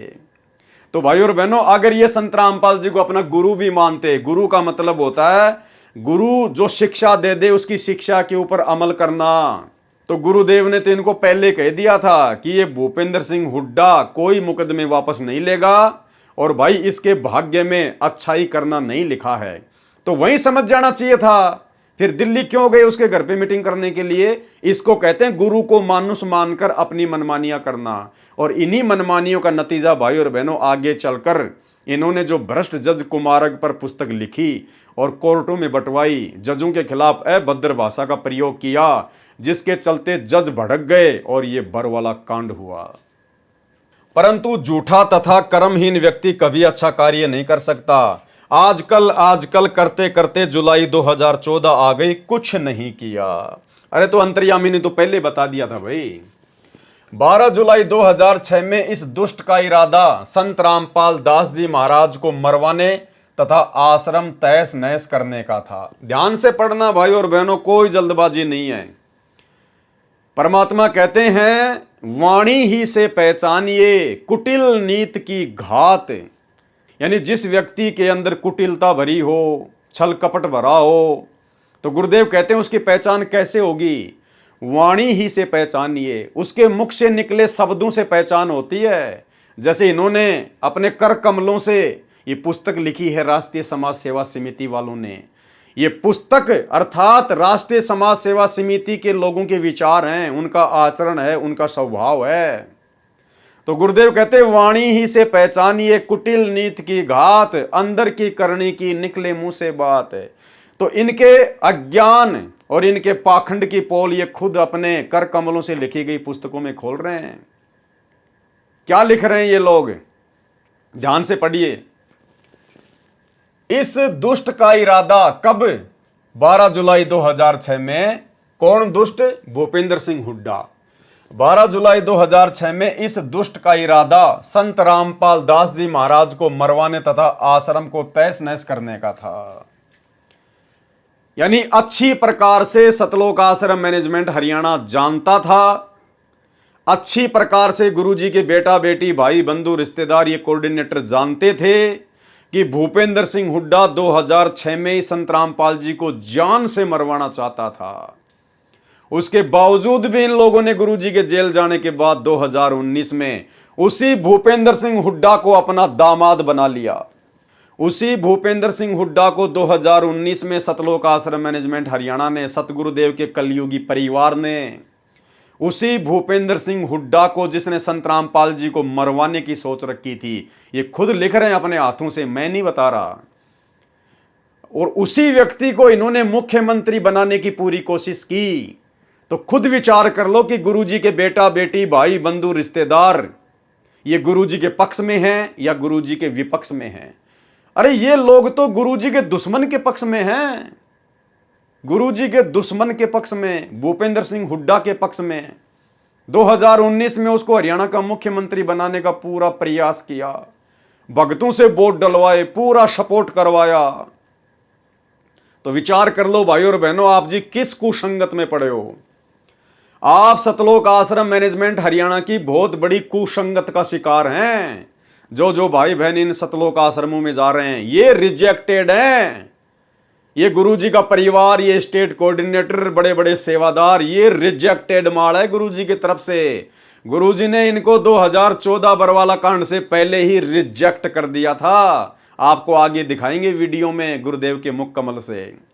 गुरुदेव ने इन सबको रिजेक्ट किया हुआ है, बिल्कुल स्पष्ट रूप से लिखकर भी और अपने मुख कमल से बोलकर भी। आपको लिखा हुआ भी दिखाएंगे और गुरुदेव के मुख कमल से बोला हुआ भी दिखाएंगे। और कहते हैं गुरु के दिल से उतरे वो शब्द बिहू ना होए, और उसको काल घसीट ही राख सके ना कोई। इनको तो काल घसीटेगा आने वाले समय में, सतलोक आश्रम मैनेजमेंट हरियाणा वालों को, गुरुदेव के परिवार वालों को। लेकिन विचार करने की ये बात है कि आप संगत वाले भाई बहन क्यों गुण की तरह पिस रहे हैं। अरे आप लोगों का क्या मतलब है उन आश्रमों में जाना, इन लोगों की कुसंगति का शिकार होना, इनके मनमाने आदेशों को फॉलो करना। आप क्यों अपनी भक्ति बिगाड़ रहे हैं। नाम आपको मिल गया, कहीं से भी मिला है, मिल गया, अब तो अपने घर बैठ के भक्ति करो। अरे सत्संग गुरुजी के वो तुम्हारे पास में उपलब्ध हैं। आश्रम में कौन सा गुरुजी बैठे हैं जो तुम्हें सत्संग सुना रहे हैं? अरे वही सत्संग जो गुरुजी ने कर रखे हैं, जो पूरी संगत सुन रही है, अपने घर बैठ के सुनो। तुम आश्रम में आओगे जाओगे, कोई 1000 किलोमीटर से 3 दिन चल के आता है, कोई 4 दिन चल के आता है, कोई 5 घंटे बर्बाद करके आश्रम में जाता है, और ना तुम वहां पर कोई सत्संग सुनते। और जो समय तुम आने जाने में बर्बाद कर रहे हो, उतने समय में तो घर पे बैठकर आप जी 20 सत्संग सुन लोगे। आपका पैसा बचा, आपका समय बचा, आपकी श्वासें बची। नाम आपको गुरुजी ने दे रखा है, अपना काम धंधा करो, अपना नाम जपो। 5 यज्ञ आपको गुरुजी ने दे रखी है, अपनी 5 यज्ञ करो। आपको किसी की गुलामी करने की जरूरत क्या है? किस लिए जाते हो? भंडारा खाने, लड्डू जलेबी खाने? अरे अपने घर पे बना के खा लो, अपने घर पे बना के खा लो मेरे भाई। तुम इतने पैसे की लड्डू जलेबी खाते नहीं, उतने पैसा तो तुम किराया बर्बाद कर देते हो। तो हर प्रकार से ये काल तुम लोगों को माइनस में लेके जा रहा है, माइनस में लेके। अगर समझ सको तो समझ लेना, प्रारब्ध में सुसंगत और कुसंगत दोनों लिखी होती है। और जिस प्रकार थोड़ी देर पहले आपको पीला पर्चा पढ़ाया भगत लक्ष्मी नारायण दास का, किस प्रकार से उसको कुसंगत ले डूबी, नंबर आप लोगों का भी आएगा, क्योंकि आप लोग सतलोक आश्रम मैनेजमेंट हरियाणा की कुसंगत का शिकार हो चुके हैं। अगर बचना है तो साथ संगति से जुड़ जाना। 12 जुलाई 2006 में इस दुष्ट का इरादा संत रामपाल दास जी महाराज को मरवाने तथा आश्रम तहस नहस करने का था। पहली बात तो भाई और बहनों, किसी भी भगत को यह अधिकार नहीं है कि वो अपने गुरुजी के नाम के साथ में दास शब्द का प्रयोग करे। अरे दास तो हम हैं गुलाम नौकर पाजी अपने गुरुजी के। एक भगत को कोई अधिकार नहीं है कि अपने गुरु के नाम के आगे दास शब्द का प्रयोग करे। मां दोषी होता है, मां दोषी। अरे ये तो अपने आप को छुपाते हुए दास का प्रयोग कर रहे हैं। आप और हमें दास की परिभाषा समझाने के लिए लिखते समय गुरुदेव अपने हाथों से दास शब्द लिखते हैं, रामपाल दास। लेकिन हम भक्तों को तो इतना ज्ञान हो जाना चाहिए ना कि इनके द्वारा दास शब्द लिखने का मकसद क्या है। और आप भगत होकर, मुख्य भगत होकर, और फिर भी आप जी अपने गुरु जी के नाम के आगे दास शब्द लिख रहे हो, आपको डूब के मर जाना चाहिए, डूब के। 12 जुलाई 2006 में इस दुष्ट का इरादा संत रामपाल दास जी महाराज को मरवाने तथा आश्रम तहस नहस करने का था। परंतु कबीर जाको राखे साइयां, मार सके ना कोई, बाढ़ न बाका कर सके चाहे जग बैरी होई। ये वाणी जो इन्होंने सतगुरु रामपाल जी परमेश्वर जी के लिए प्रयोग की है कि जाको राखे साइयां, मार सके ना कोई, अर्थात सतलोक आश्रम मैनेजमेंट हरियाणा का कहना है कि भूपेंद्र सिंह हुड्डा ने तो 2006 में संत रामपाल दास जी महाराज को मरवाने का पूरा प्रोग्राम फिट कर दिया था, लेकिन जाको राके साइयां तो मार सके ना कोई। लेकिन संत रामपाल जी के ऊपर कबीर भगवान का हाथ था, इसलिए वो उन्हें नहीं मार सके। अरे नालायको, जाको राखे साइयां, मार सके ना कोई। अरे साईं तो स्वयं सतगुरु रामपाल जी भगवान है। यहां पर आपने ये वाणी यूज नहीं करनी चाहिए थी।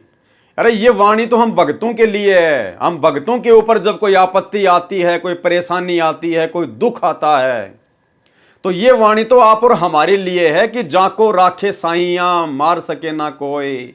जिस आत्मा के ऊपर उस साईं सतगुरु रामपाल जी परमेश्वर जी की, इस कबीर भगवान की, इस सच्चे साईं की दया दृष्टि होगी, उसका कोई बाल भी बाका नहीं कर पाएगा। अरे ये वाणी तो आप और हम जैसे 2 कोड़ी के भक्तों के लिए है, और तुमने ये वाणी प्रयोग कर दी सतगुरु रामपाल जी के लिए, यानी जाको राखे साइयां, मार सके ना कोई। अर्थात संत रामपाल जी के ऊपर तो उस साईं का, कबीर जी का हाथ है, इसलिए उनका कोई बाल भी बाका नहीं कर पाया। तो तुम अपने गुरु जी को क्या समझ रहे हो? कबीर या कबीर का गुलाम या कबीर का नौकर, इसी को कहते हैं भाई और बहनों गुरु को मानुष मानना। इसलिए तो गरीबदास जी ने बार बार कहा था कि गुरु मानुष कर जानते, वो नर कहिए अंध, ओवे दुखी संसार में आ गए यम के फंद। और परमात्मा कहते हैं भगत को कितना ज्ञान है, कितना वो अपने गुरु को पहचान पाया है। कहते हैं साधु शब्दां परखिए और दुख पड़े घरनार, सूर वीर जद जानिए जब रण बाजे तलवार। यानी साधु शब्दां परखिए, यानी भगत की पहचान उसके शब्दों से होती है।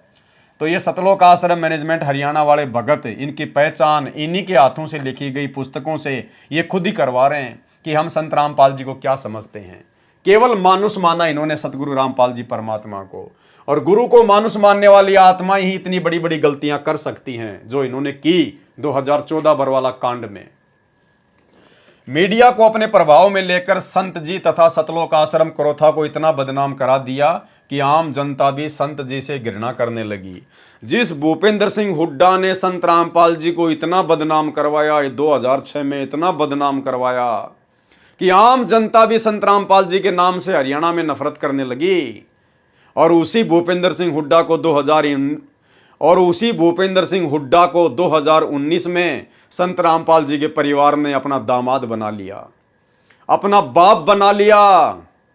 खुद तो सपोर्ट किया सो किया, बाकी संगत के भी कर्म फुड़वा दिए। ऐसे व्यक्ति को वोट डलवाकर, ऐसे व्यक्ति का संगत से समर्थन करवाकर, तो भाई और बहनों विचार कर लो काल का दूत कौन है संगत में।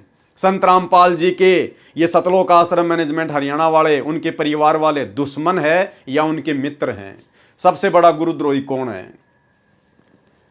संत जी तथा सतलोक आश्रम करोथा को इतना बदनाम करा दिया कि आम जनता भी संत जी से घृणा करने लगी। परंतु सत्य को कुछ दिन दबाया जा सकता है, मिटाया नहीं जा सकता। ठीक इसी प्रकार तुम्हारी बकवाद आज पूरी संगत के सामने उजागर हो रही है।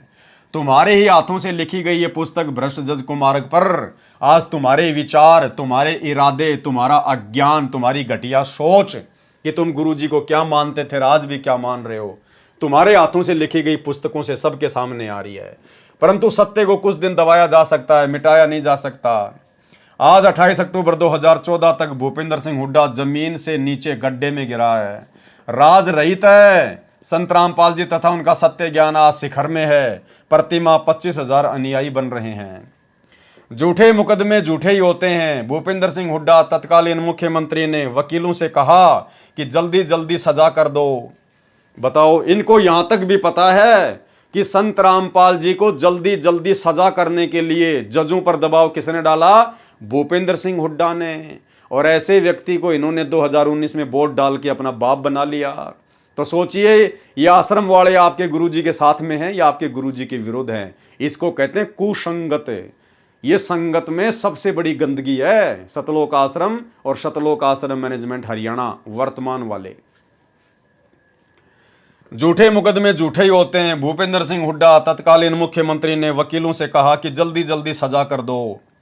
उनके वरिष्ठ वकील श्री रण सिंह कादियान ने कोर्ट से निकलते समय अपने साथी वकील से कहा कि इस मुकदमे में धांस भी नहीं है, अर्थात कुछ भी नहीं है, ये मुकदमा बनता ही नहीं, ठीक से बनाना चाहिए था। इसके पश्चात श्री भूपेंद्र सिंह हुड्डा ने अपने मुख्यमंत्री पद का प्रभाव डालकर जजों को सजा करने की सुपारी देनी शुरू कर दी। जिस व्यक्ति ने आपके गुरुजी को सजा करवाने के लिए जजों को सुपारी देनी शुरू कर दी, कौन लिख रहा है? गुरुजी का परिवार लिख रहा है, आश्रम मैनेजमेंट लिख रहा है, मुख्य मुख्य सेवादार लिख रहे हैं अपने हाथों से। और उसी भूपेंद्र सिंह हुड्डा को, जिसने आपके गुरुजी को सजा करवाने के लिए जजों को सुपारी दी, उसी व्यक्ति की गोद में 2019 में इन्होंने संगत को बैठा दिया। 2019 के चुनाव में उसी कांग्रेस पार्टी के भूपेंद्र सिंह हुड्डा को जिताने के लिए गुरुजी के परिवार ने कमर तोड़ कोशिश की। अब आप खुद ही सोच लेना भाई और बहनों, आप जी सुसंगत में हो या फिर कुसंगत में हो। जिसकी अधिक जानकारी पत्र और पुस्तक सच बनाम झूठ तथा न्यायालय की गिरती गरिमा में लिख चुके हैं। 12 जुलाई 2014 में एक षड्यंत्र और रचा। अब सतलोक आश्रम मैनेजमेंट हरियाणा वाले कह रहे हैं, गुरुजी के बेटा बेटी भाई बंधु रिश्तेदार क्या कह रहे हैं कि जुलाई 2014 में इस भूपेंद्र सिंह हुड्डा ने संत रामपाल जी के खिलाफ एक और षड्यंत्र रचा। क्या? इसी क्रम में सेशन जज सुशील कुमार गुप्ता रोहतक कोर्ट को भी संत रामपाल दास जी को सजा करने की सुपारी देकर रोहतक कोर्ट में भेजा। यानी इसी भूपेंद्र सिंह हुड्डा ने संत रामपाल जी के मुकदमों में जल्दी से सजा करने की सुपारी देकर जज सुशील कुमार गुप्ता को रोहतक की कोर्ट में लगा दिया। इतना सब कुछ इन लोगों को पता है, गुरुजी के परिवार वालों को, और उसके बाद भी इन्होंने उसी भूपेंद्र सिंह हुड्डा को मुख्यमंत्री बनाने के लिए अपनी चप्पलें तोड़ दी। इन्होंने संगत का पैसा भी बर्बाद किया, संगत से वोट भी डलवाए, संगत से सपोर्ट भी करवाया।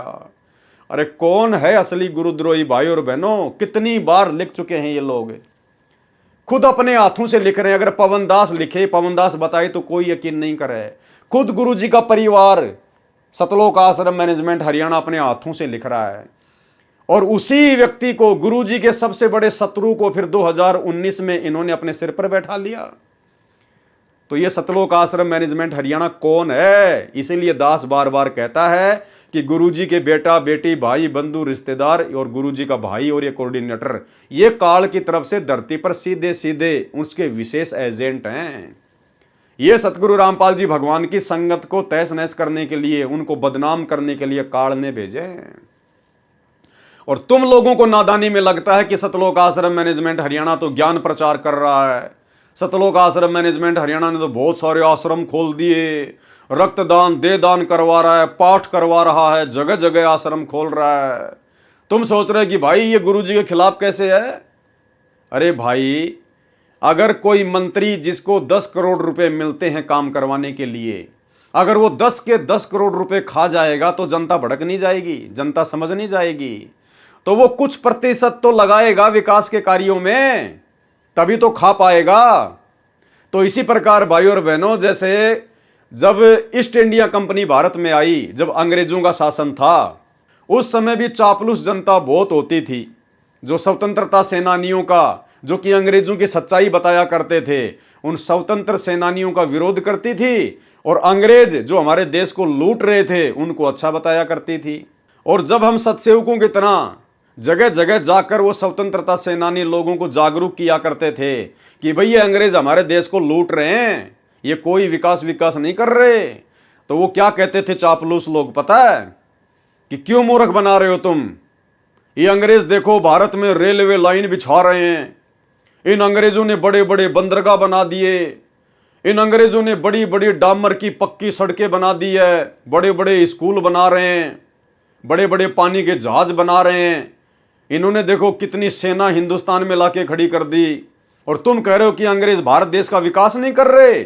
जबकि उन मूर्खों को यह समझ में नहीं आ रहा था कि नालायकों, ये अंग्रेज जो ये लंबी लंबी सड़कें बना रहे हैं, पक्की पक्की सड़कें बना रहे हैं, रेलवे लाइन बिछा रहे हैं, बंदरगाह बना रहे हैं, पानी के जहाज बना रहे हैं, अरे ये तुम्हारे को भिखारी बनाने के लिए बना रहे हैं और अपने स्वार्थ के लिए कर रहे हैं। ये रेलवे लाइन और पक्की सड़कें इसलिए बना रहे हैं ताकि भारत देश से जो कच्चा सामान है वो रेलवे लाइन के माध्यम से, रोड के माध्यम से आसानी से बंदरगाह तक ले जाया जा सके, और बंदरगाह से फिर पानी की जहाज में डाल के इंग्लैंड ले जाया जा सके, और इंग्लैंड से फिर पक्का माल हमारे देश में लाकर और तिगुनी चौगुनी कीमत पर आप और हमारे को ही बेचकर मुनाफा कमाया जाता था।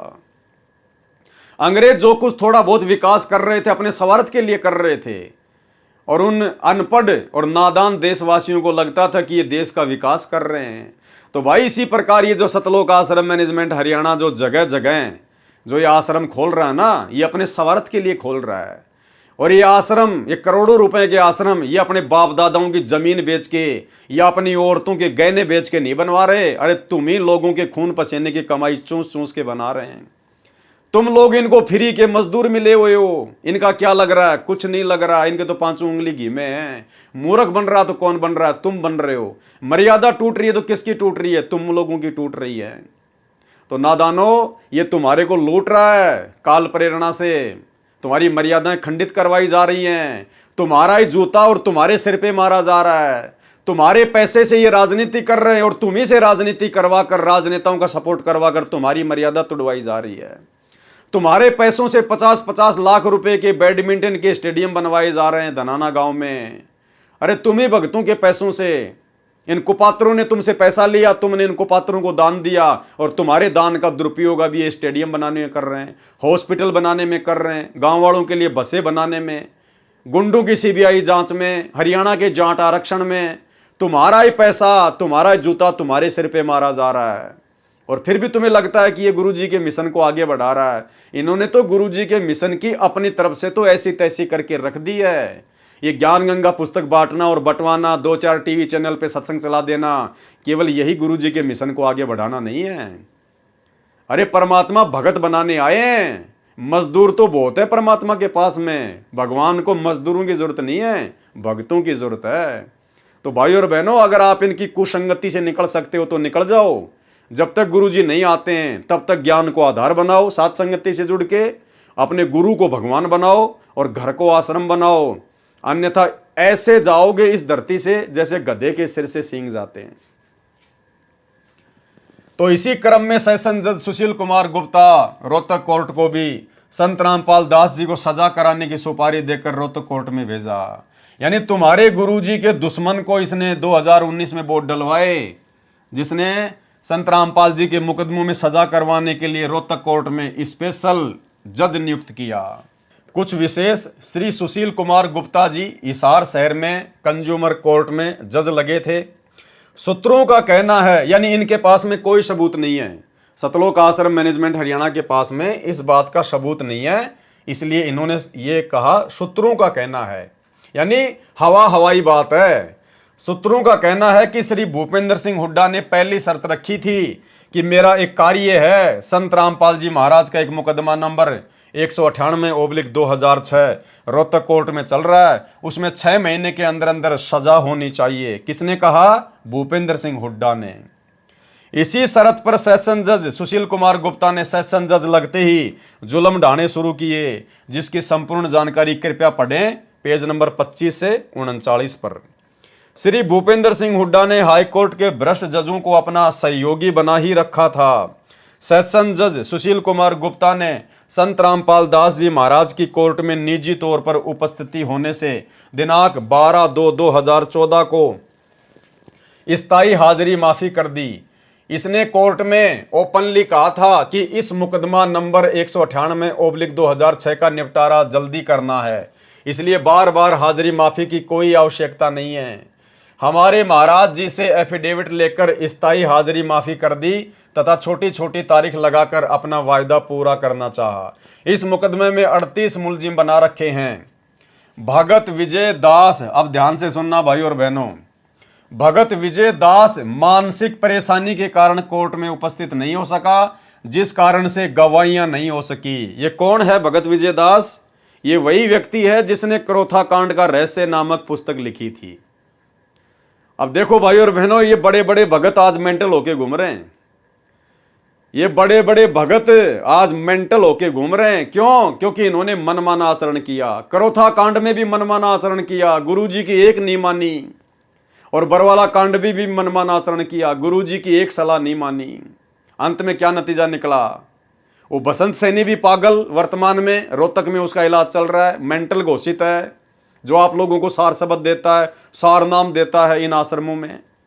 और ये क्रोथा कांड का रहस्य नामक पुस्तक का लेखक भगत विजय दास, ये भी मानसिक परेशानी के कारण कोर्ट में उपस्थित नहीं हो सका। अरे संत रामपाल जी के भगत को काहे की मानसिक परेशानी? संत रामपाल जी का भगत तो उनसे उपदेश लेने के बाद में मानसिक परेशानी से बाहर निकलता है। और जिन बड़े बड़े भक्तों को बड़ा बड़ा भगत मान के ये नादान संगत उनकी कुसंगति करने जाती है उन आश्रमों में, अरे वो तो खुद मानसिक परेशानियों का शिकार है। अरे ये तो पागल बन के घूम रहे हैं, मेंटल हॉस्पिटल में इन लोगों का इलाज चल रहा है। तुम किन लोगों के पास जा रहे हो? किन पागलों के पास जा रहे हो तुम? ये खुद बड़े बड़े भगत अपने हाथों से लिख रहे हैं अपनी आप बीती। तो भैया घर बैठ के भक्ति कर लो, अगर भगवान चाहिए तो। नौटंकी करनी है तो बात अलग है। भगत विजय दास मानसिक परेशानी के कारण कोर्ट में उपस्थित नहीं हो सका, यानी वो घर से भाग गया, पागल हो गया। लोग उसको ढूंढ रहे थे लेकिन वो मिल नहीं रहा था, जिस कारण से वो कोर्ट में नहीं जा पाया, जिस कारण से गवाहियां नहीं हो सकी।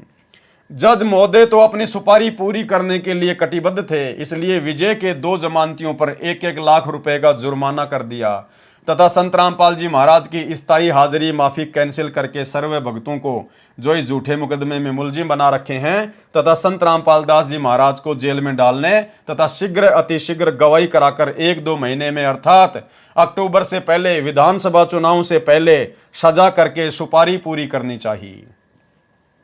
उसी समय 5/6/2014 को हाईकोर्ट का भ्रष्ट जज सतीश कुमार मित्तल रोहतक कोर्ट में चेकिंग के बहाने अपना भ्रष्टाचार का हिस्सा लेने गया हुआ था। अब भाइयों बहनों बताओ, इस बात का इन लोगों को क्या पता? कि वो दूसरा जज चेकिंग करने के बहाने दूसरे जज से रिश्वत लेने गया था, अपना हिस्सा लेने गया था। ये इस प्रकार की बेहुदी बातें जिनका कोई सबूत नहीं, कोई प्रमाण नहीं, इस प्रकार की बातें इस भ्रष्ट जज कुमारक नामक पुस्तक में लिख लिख कर इन्होंने जजों को खूब भड़काया है। सभी जजों को भड़काया इन्होंने, अच्छे से भड़काया, और भी भयंकर भयंकर कुशब्द उन जजों के लिए इन्होंने प्रयोग किए, जो आगे आप जी पढ़ेंगे। और इसी भ्रष्ट जज कुमारक पुस्तक के कारण इन जजों ने सख्ताई करी 2014 में कि संत रामपाल जी चाहे जमीन के बंकर में क्यों ना छुपा हो, पकड़ के लेके आओ। वे जज इतनी ज्यादा ईर्ष्या करने लग गए संत रामपाल जी से, सतलोक आश्रम मैनेजमेंट हरियाणा की मनमानियों के कारण, इन लोगों के मनमाने आचरण के कारण। रोहतक कोर्ट में चेकिंग के बहाने अपना भ्रष्टाचार का हिस्सा लेने गया हुआ था। 6/6/2014 को स्थायी हाजिरी माफी कैंसिल कर दी तथा 14/7/2014 को जेल भेजने का षड्यंत्र रचा, परंतु परमात्मा जिसका रक्षक है उसका कौन क्या बिगाड़ सकता है। अरे फिर तुम क्यों परेशान हो रहे हो? अगर संत रामपाल जी का कोई परमात्मा रक्षक है, क्योंकि ये संत रामपाल जी के बारे में कह रहे हैं कि परमात्मा जिसका रक्षक है उनको उसका कौन क्या बिगाड़ सकता है। अरे भैया, जब संत रामपाल जी का रक्षक परमात्मा है तो तुम्हारे पेट में दर्द क्यों हो रहा है? फिर तुम क्यों इतनी भागादौड़ी कर रहे हो? तुम क्यों इतनी टेंशन ले रहे हो? फिर तुम क्यों जजों को भड़का रहे हो? ये अनाप शनाप पुस्तकें लिख रहे हो। एक तरफ तो तुम कह रहे हो कि जज चाहे कुछ भी कर ले, जिसका परमात्मा रक्षक है उसका कौन क्या बिगाड़ देगा, यानी तुम्हारे अनुसार संत रामपाल जी का रक्षक है वो कबीर है, और संत रामपाल जी का कौन क्या बिगाड़ देगा। अरे भाई, जब तुम्हें पता है कि संत रामपाल जी का रक्षक परमात्मा है और परमात्मा के रहते सहते संत रामपाल जी का कोई जज कुछ भी नहीं बिगाड़ सकता, फिर तुम्हारे पेट में दर्द क्यों हो रहा है? फिर क्यों तुमने राष्ट्रीय समाज सेवा समिति बनाई? क्यों तुमने ये 3-3 पुस्तकें लिखी उन जजों के खिलाफ? क्यों ऐसे ऐसे अभद्र शब्द लिख के तुमने उन जजों को भड़काया? बरवाला कांड करने के लिए क्यों तुमने जजों को प्रेरित किया? बैठ के अपनी भक्ति करते ना, क्यों नौटंकी कर रहे थे फिर तुम? लेकिन भाई और बहनों, जब जीव काल प्रेरित हो जाता है तो फिर वो बैठ नहीं सकता, फिर वो काल उसको प्रेरणा करता रहेगा, और काल की कुप्रेरणा से फिर वो सारे मनमाने आचरण करता है। और इन्हीं मनमाने आचरणों का नतीजा ये बरवाला कांड। आज 10 साल से जो गुरुदेव भगवान जेल में बैठे हुए ना, अपने इन्हीं नालायक शिष्यों और अपने परिवार की महागलतियों के कारण, इन्हीं के अहंकार के चलते 6/6/2014 को स्थायी हाजिरी माफी कैंसिल कर दी तथा 14/7/2014 को जेल भेजने का षड्यंत्र रचा, परंतु परमात्मा जिसका रक्षक है उसका कौन क्या बिगाड़ सकता है। तत्कालीन मुख्यमंत्री सहित सर्व भ्रष्ट जजों को मुंह की खानी पड़ी। अधिक जानकारी आप जी इस पुस्तक में पढ़ें। भूपेंद्र सिंह हुड्डा झूठा तथा कृतघ्नी व्यक्ति है। कौन लिख रहा है? गुरुजी का परिवार, सतलोक आश्रम मैनेजमेंट हरियाणा वाले अपने खुद के हाथों से लिख रहे हैं कि भूपेंद्र सिंह हुड्डा झूठा तथा कृतघ्नी व्यक्ति है। फिर क्यों 2019 में उसी भूपेंद्र सिंह हुड्डा को अपना बाप बना लिया तुम लोगों ने? अरे उसी झूठे तथा कृतघ्नी व्यक्ति को तुमने क्यों वोट डलवाए? क्यों उसको मुख्यमंत्री बनाने का ठेका लिया, जो तुम्हारे गुरु का सबसे बड़ा दुश्मन है? तो भाई और बहनों, विचार कर लो, संत रामपाल जी के दुश्मन कौन है? सतलोक आश्रम मैनेजमेंट हरियाणा वाले, जो अपने गुरु जी के दुश्मन का सपोर्ट करते हैं। एक अन्य प्रमाण, जब अत्याचारी तत्कालीन मुख्यमंत्री भूपेंद्र सिंह हुड्डा जी सर्व ताकत असफल रही तो इसने मित्र बनकर अपने घटिया उद्देश्य में सफल होने की सोची। 18 जून को डीजीपी सीआईडी श्री अनंत सिंह ढुल का फोन भगत रविंद्र दास जी पूनावाले के पास आया, जो पहले से ही डीजीपी का मिलने वाला था। वही रविंद्र डाका जिसकी 400-500 गाड़ियां चलती हैं, जिसका महाराष्ट्र में ट्रांसपोर्ट का काम है, उसके पास में फिर क्या हुआ? डीजीपी का फोन आया रविंद्र डाका के पास में, जो कि संत रामपाल जी का भगत है। यानी फिर मुख्यमंत्री भूपेंद्र सिंह हुड्डा ने एक और चाल चली कि दूसरे तरीके से संत रामपाल जी के भक्तों को थोड़ा सा शांत किया जाए। 18 जून को डीजीपी सीआईडी श्री अनंत सिंह ढुल का फोन भगत रविंद्र दास जी पूनावाले के पास आया, जो पहले से ही डीजीपी का मिलने वाला था। अरे क्या मिलना भाई, काहे की यारी दोस्ती रिश्तेदारी? क्या मतलब था डीजी से, आईजी से, इनसे दोस्ती करने का? ये भक्ति मार्ग में चलता है क्या? भाई और बहनों, शिक्षा लेनी है, शिक्षा।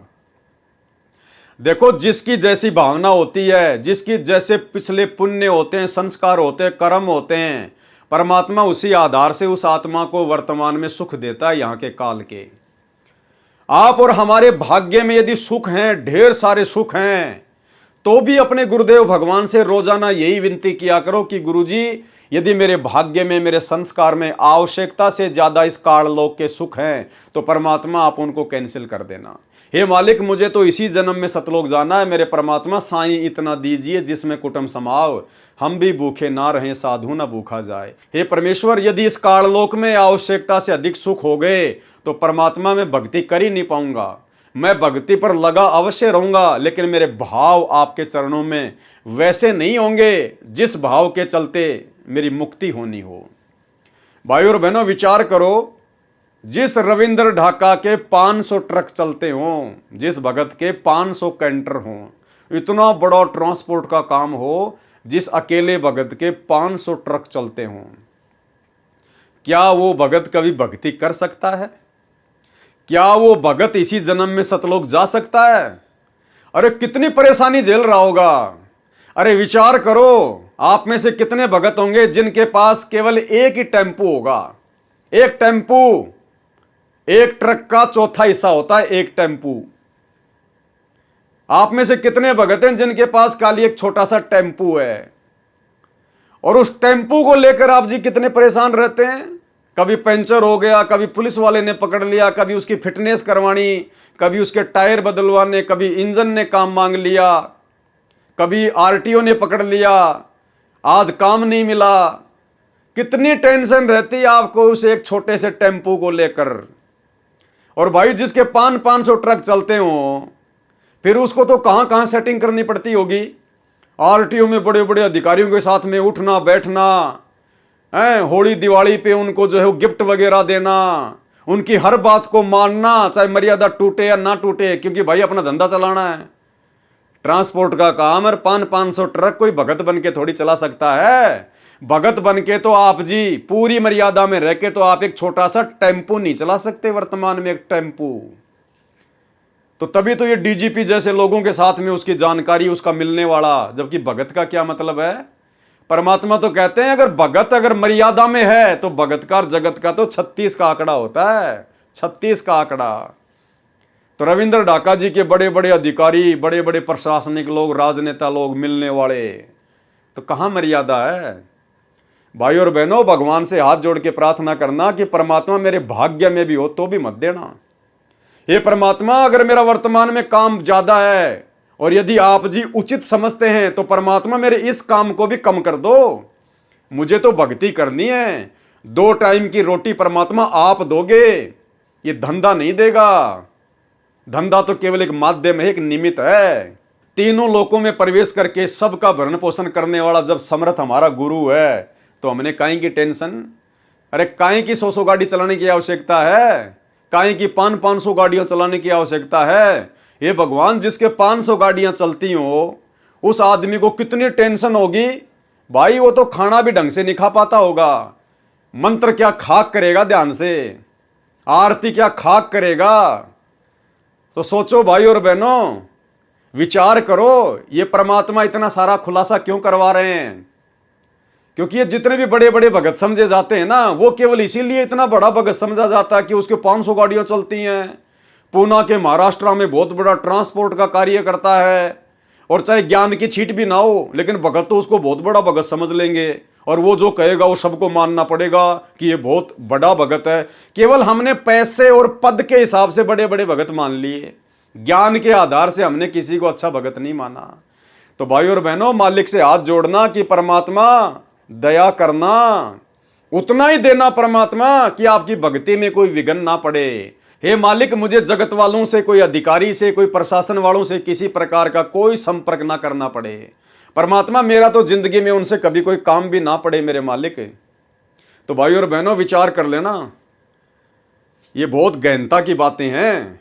ये सतलोक जाने के लक्षण नहीं है 500 ट्रक चलाना, 100 ट्रक चलाना, लंबा चौड़ा काम बढ़ाना, काम को आगे से आगे बढ़ाते जाना। इस भक्ति मार्ग में उपदेश लेने के बाद अगर ज्ञान समझ में आ गया और पहले से काम बढ़ा हुआ है उसको भी कम करो, उसको भी कम धीरे धीरे नीचे लेके आओ, ताकि ज्यादा से ज्यादा समय परमात्मा की भक्ति को दे सकें। तो भाई और बहनों, हमने तो असली सुख सतलोक में प्राप्त करना है, और जब तक इस काल लोक के नकली सुखों को ठोकर नहीं मारेंगे, वो सतलोक का सुख कभी जिंदगी में नहीं मिलेगा। 18 जून को डीजीपी सीआईडी श्री अनंत सिंह ढुल का फोन भगत रविंद्र दास जी पूना वाले के पास आया, जो पहले से ही डीजीपी का मिलने वाला था। ढुल ने कहा कि मेरी मुख्यमंत्री जी से बात हुई है, वे कहते हैं कि हम आपके गुरुदेव जी पर बने सर्वे मुकदमे समाप्त करना चाहते हैं। भगत रविंद्र दास जी को भी इस झूठे मुकदमे में मुलजिम बना रखा है। भगत रविंद्र दास ने मुख्य भगतों के साथ सभा में सर्वे बात बताई। उसमें निष्कर्ष निकला कि यह एक नया षड्यंत्र रचा जा रहा है। शिक्षा लेनी है भाई और बहनों, शिक्षा। हमें कोई मतलब नहीं है इन सब बातों से, लेकिन हमने शिक्षा लेनी है कि हमारे जो पुराने गुरु भगत भाई बहन हैं, वो कितना अपने गुरु जी को समझ पाए, वो कितना भक्ति कर रहे थे, वो कितना मर्यादा में थे, वो काल के हत्थे चढ़े हुए थे या सतगुरु रामपाल जी के भगत बनकर भक्ति कर रहे थे। मनमानी, सतगुरु के रहते सहते मनमानी, ये प्रमाण है। भगत रविंद्र दास ने मुख्य भगतों के साथ सभा में सर्वे बात बताई। उसमें निष्कर्ष निकला कि यह नया षड्यंत्र रचा जा रहा है। गुरुजी से कोई बात नहीं, गुरुजी से कोई विचार विमर्श नहीं। रविंद्र ढाका ने मुख्य भगतों के साथ में मिलकर मीटिंग बुलाई और खुद भगतों ने मिलकर बैठकर ही निष्कर्ष निकाल लिया कि भाई ये नया षड्यंत्र रचा जा रहा है, हमने कोई बात नहीं करनी है भूपेंद्र सिंह हुड्डा से। कोई गुरुजी का जिक्र नहीं, कोई गुरुजी से बातचीत नहीं, कोई गुरुजी से विचार विमर्श नहीं। क्योंकि जब सतलोक आश्रम वालों ने 2010 में राष्ट्रीय समाज सेवा समिति बनाई थी, तो दास ने आपको उसका पॉइंट नंबर 12 पढ़ा दिया, दिखा दिया उन्हीं के हाथों से लिखे हुए उनके संविधान में कि हम राष्ट्रीय समाज सेवा समिति वाले संत रामपाल जी से किसी भी कार्य में कोई दिशा निर्देश नहीं लेंगे। स्पष्ट हो गया। और फिर खुद इनके हाथों से लिखा हुआ आप जी पढ़ लो, दोनों बातें मेल कर गई। इन्होंने अपने संविधान में भी लिखा हुआ है और यहां वैसा ही आचरण ये लोग करते आ रहे हैं। कितनी मनमानियां दास ने आपको इनकी गिना दी, इन्हीं के हाथों से लिखी हुई पुस्तक भ्रष्ट जज कुमारक के अंदर। तो ये होता गुरु को मानुष मानना, गुरु जी को अपने जैसा जीव मानना, गुरु जी की बातों को महत्व ना देना। और इसी का नतीजा आगे चल के निकला बरवाला कांड। और आज आप ऐसे मनवश लोगों की कुसंगति कर रहे हो इन सतलोक आश्रमों में जाके। ये खुद तो डूबे हुए हैं, तुम्हारे को भी ऐसी जगह पे डुबोएंगे जहां पे तुम्हें कोई बचाने वाला नहीं मिलेगा। भगत रविंद्र दास ने मुख्य भगतों के साथ सभा में सर्वे बात बताई, जबकि बात बतानी चाहिए थी संत रामपाल जी को। अपने गुरुजी के पास में जाता सीधा कि गुरुजी ऐसी ऐसी बात है, मेरे पास में फोन आया है, क्या करना है। लेकिन गुरुजी का तो कोई लेना देना नहीं है, बाढ़ में जाओ गुरुजी, ये तो खुद ही गुरुजी बन रहे हैं। भगत रविंद्र दास ने मुख्य भक्तों के साथ सभा में सर्वे बात बताई। उसमें निष्कर्ष निकला कि यह नया षड्यंत्र रचा गया है। श्री भूपेंद्र जी की सर्व घटिया चाल फैल हो चुकी है। अब विश्वास में लेकर हमें जेल भिजवाना चाहता है कि भगत ये जानकर विश्वास कर लेंगे कि केस तो वापस हो ही जाने हैं, जेल से भी मुक्त हो जाएंगे। तो भाई और बहनों, हाथ कंगन को आरसी क्या, पढ़े लिखे को फारसी क्या। अब अगर कोई मंद बुद्धि से मंद बुद्धि व्यक्ति होगा संगत में भगत, वो तो इन बातों को समझ नहीं पाएगा, वो तो इन बातों पे विचार कर नहीं पाएगा। और वो तो उसी काल के फेंके हुए जाल में, इन सतलोक आश्रमों में गुरुदेव भगवान की गैर हाजिरी में जाकर उन कुपात्रों को, इन काल एजेंटों को, गुरुजी के परिवार वालों को, बड़े बड़े भक्तों को, इन आश्रम वालों को ज्योति पाठ और दान का पैसा देकर काल के जाल में फंसा रह जाएगा।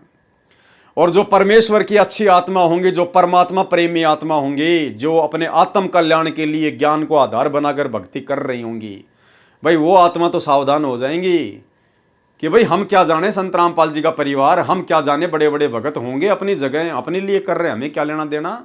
हमने ज्ञान सुना संत रामपाल जी का अपने आत्म कल्याण के लिए, नाम लिया संत रामपाल जी का अपने आत्म कल्याण के लिए, मर्यादा दे रखी संत रामपाल जी ने जो हमें निभानी है, और पेट भरना हमने अपनी मेहनत करके। फिर गुरु जी के परिवार की चापलूसी क्यों करें। और दान धर्म दिया जाता अपने गुरुजी को, क्योंकि सुपात्र को दान दिया जाता है। सुपात्र धरती पर केवल सतगुरु रामपाल जी हैं। वर्तमान में गुरुजी जेल में बैठे हैं, उनको 2 टाइम का खाना, 2 जोड़ी कपड़े हरियाणा प्रशासन दे रहा है। हमारा अरबों खरबों का ये दान कहाँ जा रहा है? इन कुपात्रों के हाथ में, गुरुदेव के परिवार वालों के हाथ में, इन बड़े बड़े समझे जाने वाले मंदबुद्धि भक्तों के हाथ में, जो तुम्हारे दान का तुम्हारी आंखों के सामने उल्टे कर्म करके सरेआम दुरुपयोग कर रहे हैं। तो भाई समझदार भगत तो अपनी भक्ति बचा लेगा और आने वाले महाविनाश के समय में अपनी दुर्गति करवाने से बच जाएगा। अन्यथा भैया दुर्गति तो आंखों के सामने खड़ी है, दरवाजे पर खड़ी है, बच नहीं पाओगे। ये परमात्मा जबरदस्ती किसी का हाथ नहीं पकड़ेगा, काल के साथ इसका एग्रीमेंट है। अगर मर्यादा तोड़कर भक्ति पर लगे हुए भक्तों को भी अगर ये बचाएगा तो भाई फिर आने वाले समय में मर्यादा कौन निभाएगा? फिर कौन भक्ति को महत्व देगा कि यार भक्ति करो ना करो, चाहे कैसे भी कर लो, मर्यादा में रहो ना रहो, गुरुजी तो सबको बचा लेते हैं। फिर कौन मर्यादा निभाएगा मेरे भाई? भक्तों विचार कर लेना, अगर बचोगे तो तुम्हारी यदि बैटरी चार्ज है थोड़ी बहुत, यदि तुम्हारे पास में भक्ति है तो तुम्हारी भक्ति से बचोगे। बाकी वर्तमान में 90% संगत ना मर्यादा में है, ना किसी का नाम सही है। सबके ऊपर काल बैठा हुआ है, क्योंकि सबके सब सतलोक आश्रम मैनेजमेंट हरियाणा की कुसंगति के शिकार हैं। और कुसंगति का शिकार कैसे हुआ जाता है, आपको इस वीडियो की शुरुआत में जो पीला पर्चा सतलोक आश्रम मैनेजमेंट हरियाणा वालों ने निकाला है, भगत लक्ष्मी नारायण दास का, जिसको ठग घोषित कर दिया गया, जिसको फ्रॉड घोषित कर दिया गया, जो कि बहुत बड़ा कथावाचक था, हजारों शिष्यों को छोड़कर संत रामपाल जी की शरण में आया, और आज उसको पीला पर्चा निकाल के संगत से बेदखल कर दिया गया है कि ये बहुत बड़ा ठग है, ये फ्रॉड है, इसको कोई पैसा ना दे। अरे भैया उसकी क्या गलती बेचारे की? उसने देख लिया कि मेरे से बड़े बड़े ठग तो इन आश्रमों में बैठे हुए हैं। जो काम मैं पहले करता था ठगी का, वो काम आज ये नाम लेने के बाद भी कर रहे हैं, और फिर भी इनका कुछ नहीं बिगड़ रहा, तो मेरा क्या बिगड़ेगा? उसने भी कर दिया होगा अपना ठगी का काम शुरू। तो ये होता है कुसंगत का नतीजा। अगर वो अच्छी आत्मा सात संगति से जुड़ जाती तो भाई और बहनों आज वो परमात्मा से दूर ना होती। तो संगत कुसंगत का कितना बड़ा प्रभाव पड़ता है भगत के आध्यात्मिक जीवन में। ये परमात्मा ने इतनी बड़ी बड़ी पुस्तकें, कबीर सागर का सरलार्थ, अन्य पुस्तकें जिनके ऊपर वीडियो बनाने की प्रेरणा दे रहे हैं। अब बताइए भाई और बहनों, ऐसे ऐसे गूढ़ रहस्य परमात्मा ने इन पुस्तकों में छुपा रखे हैं जो गुरुदेव ने सत्संगों में नहीं बताए। क्योंकि भाई और बहनों समय आने पर ही परमात्मा सारे खुलासे करवाता है। तो अब ये ठीक का समय चल रहा है, लास्ट का समय चल रहा है। 2028 लास्ट युग परिवर्तन का समय है। ये 2025 और 26 कितने भयंकर गुजरेंगे किसी को उम्मीद नहीं, किसी को आशा नहीं है। तो विचार कर लेना, भक्ति बचाएगी, मर्यादा बचाएगी। अगर कुसंगति से बाहर नहीं निकले, सात संगति से नहीं जुड़े, गुरुजी से अपने तमाम कुकर्मों की माफ़ी नहीं मांगी, जो कुकर्म तुमसे गुरुजी का परिवार इन आश्रमों में बुला बुला के, राजनीतियाँ करवा करवा के, तुम्हारे पैसे का दुरुपयोग करवा करवा के, अपने धार्मिक धंधे के लिए जो गलतियां करवा चुका है, जो कुकर्म करवा चुका है, समय रहते इन तमाम कुकर्मों की माफ़ी अपने गुरुदेव भगवान से मांग लो और सात संगति की वीडियो देखना शुरू कर दो अगर बचना चाहते हो तो भाई और बहनों, सृष्टि रचना के माध्यम से जो वीडियो बनाने की श्रृंखला जारी है, जिसमें आज हमारा ये 8वें नंबर का वीडियो था। आज के वीडियो में हम केवल इतना ही लेंगे और कल रात्रि 9 बजे गुरुदेव का आशीर्वाद रहा तो फिर एक नई वीडियो के साथ में आप जी के सामने आएंगे।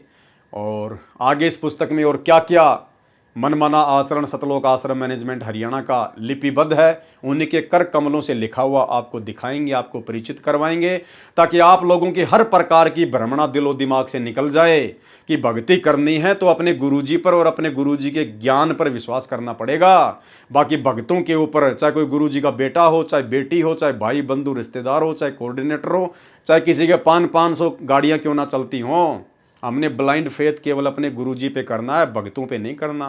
और कोई कितना ही बड़ा भगत हो, यदि वो हमें कोई आदेश देता है, कोई बात बताता है गुरुजी का नाम लेके, वो बात यदि हमारे गुरुजी के सत्संगों से मेल खाती है तो फिर हमारे ऊपर निर्णय लेगा कि हम माने या ना माने। मानने के लिए बाध्य नहीं है कि माननी पड़ेगी, नहीं, हमारे ऊपर निर्भर करेगा कि हम उसके बाद भी उस बात को फॉलो करें या ना करें। क्यों? क्योंकि 2014 बरवाला कांड के बाद ये हमारी परीक्षा चल रही है और परीक्षा भाई स्वयं ने देनी होती है, स्वयं ने, तभी हम सफल होंगे। और परमात्मा पल पल देख रहा है अंतर्यामी, कौन किस प्रकार से रिएक्ट कर रहा है भक्ति मार्ग पर। तो भाई और बहनों, आज के वीडियो में केवल इतना ही। कल परमात्मा के दया से फिर से हाजिर होंगे। तब तक के लिए गुरुदेव भगवान हम सबको इजाज़त दे, आशीर्वाद दे। बंदी छोड़ सतगुरु रामपाल जी भगवान की जय हो।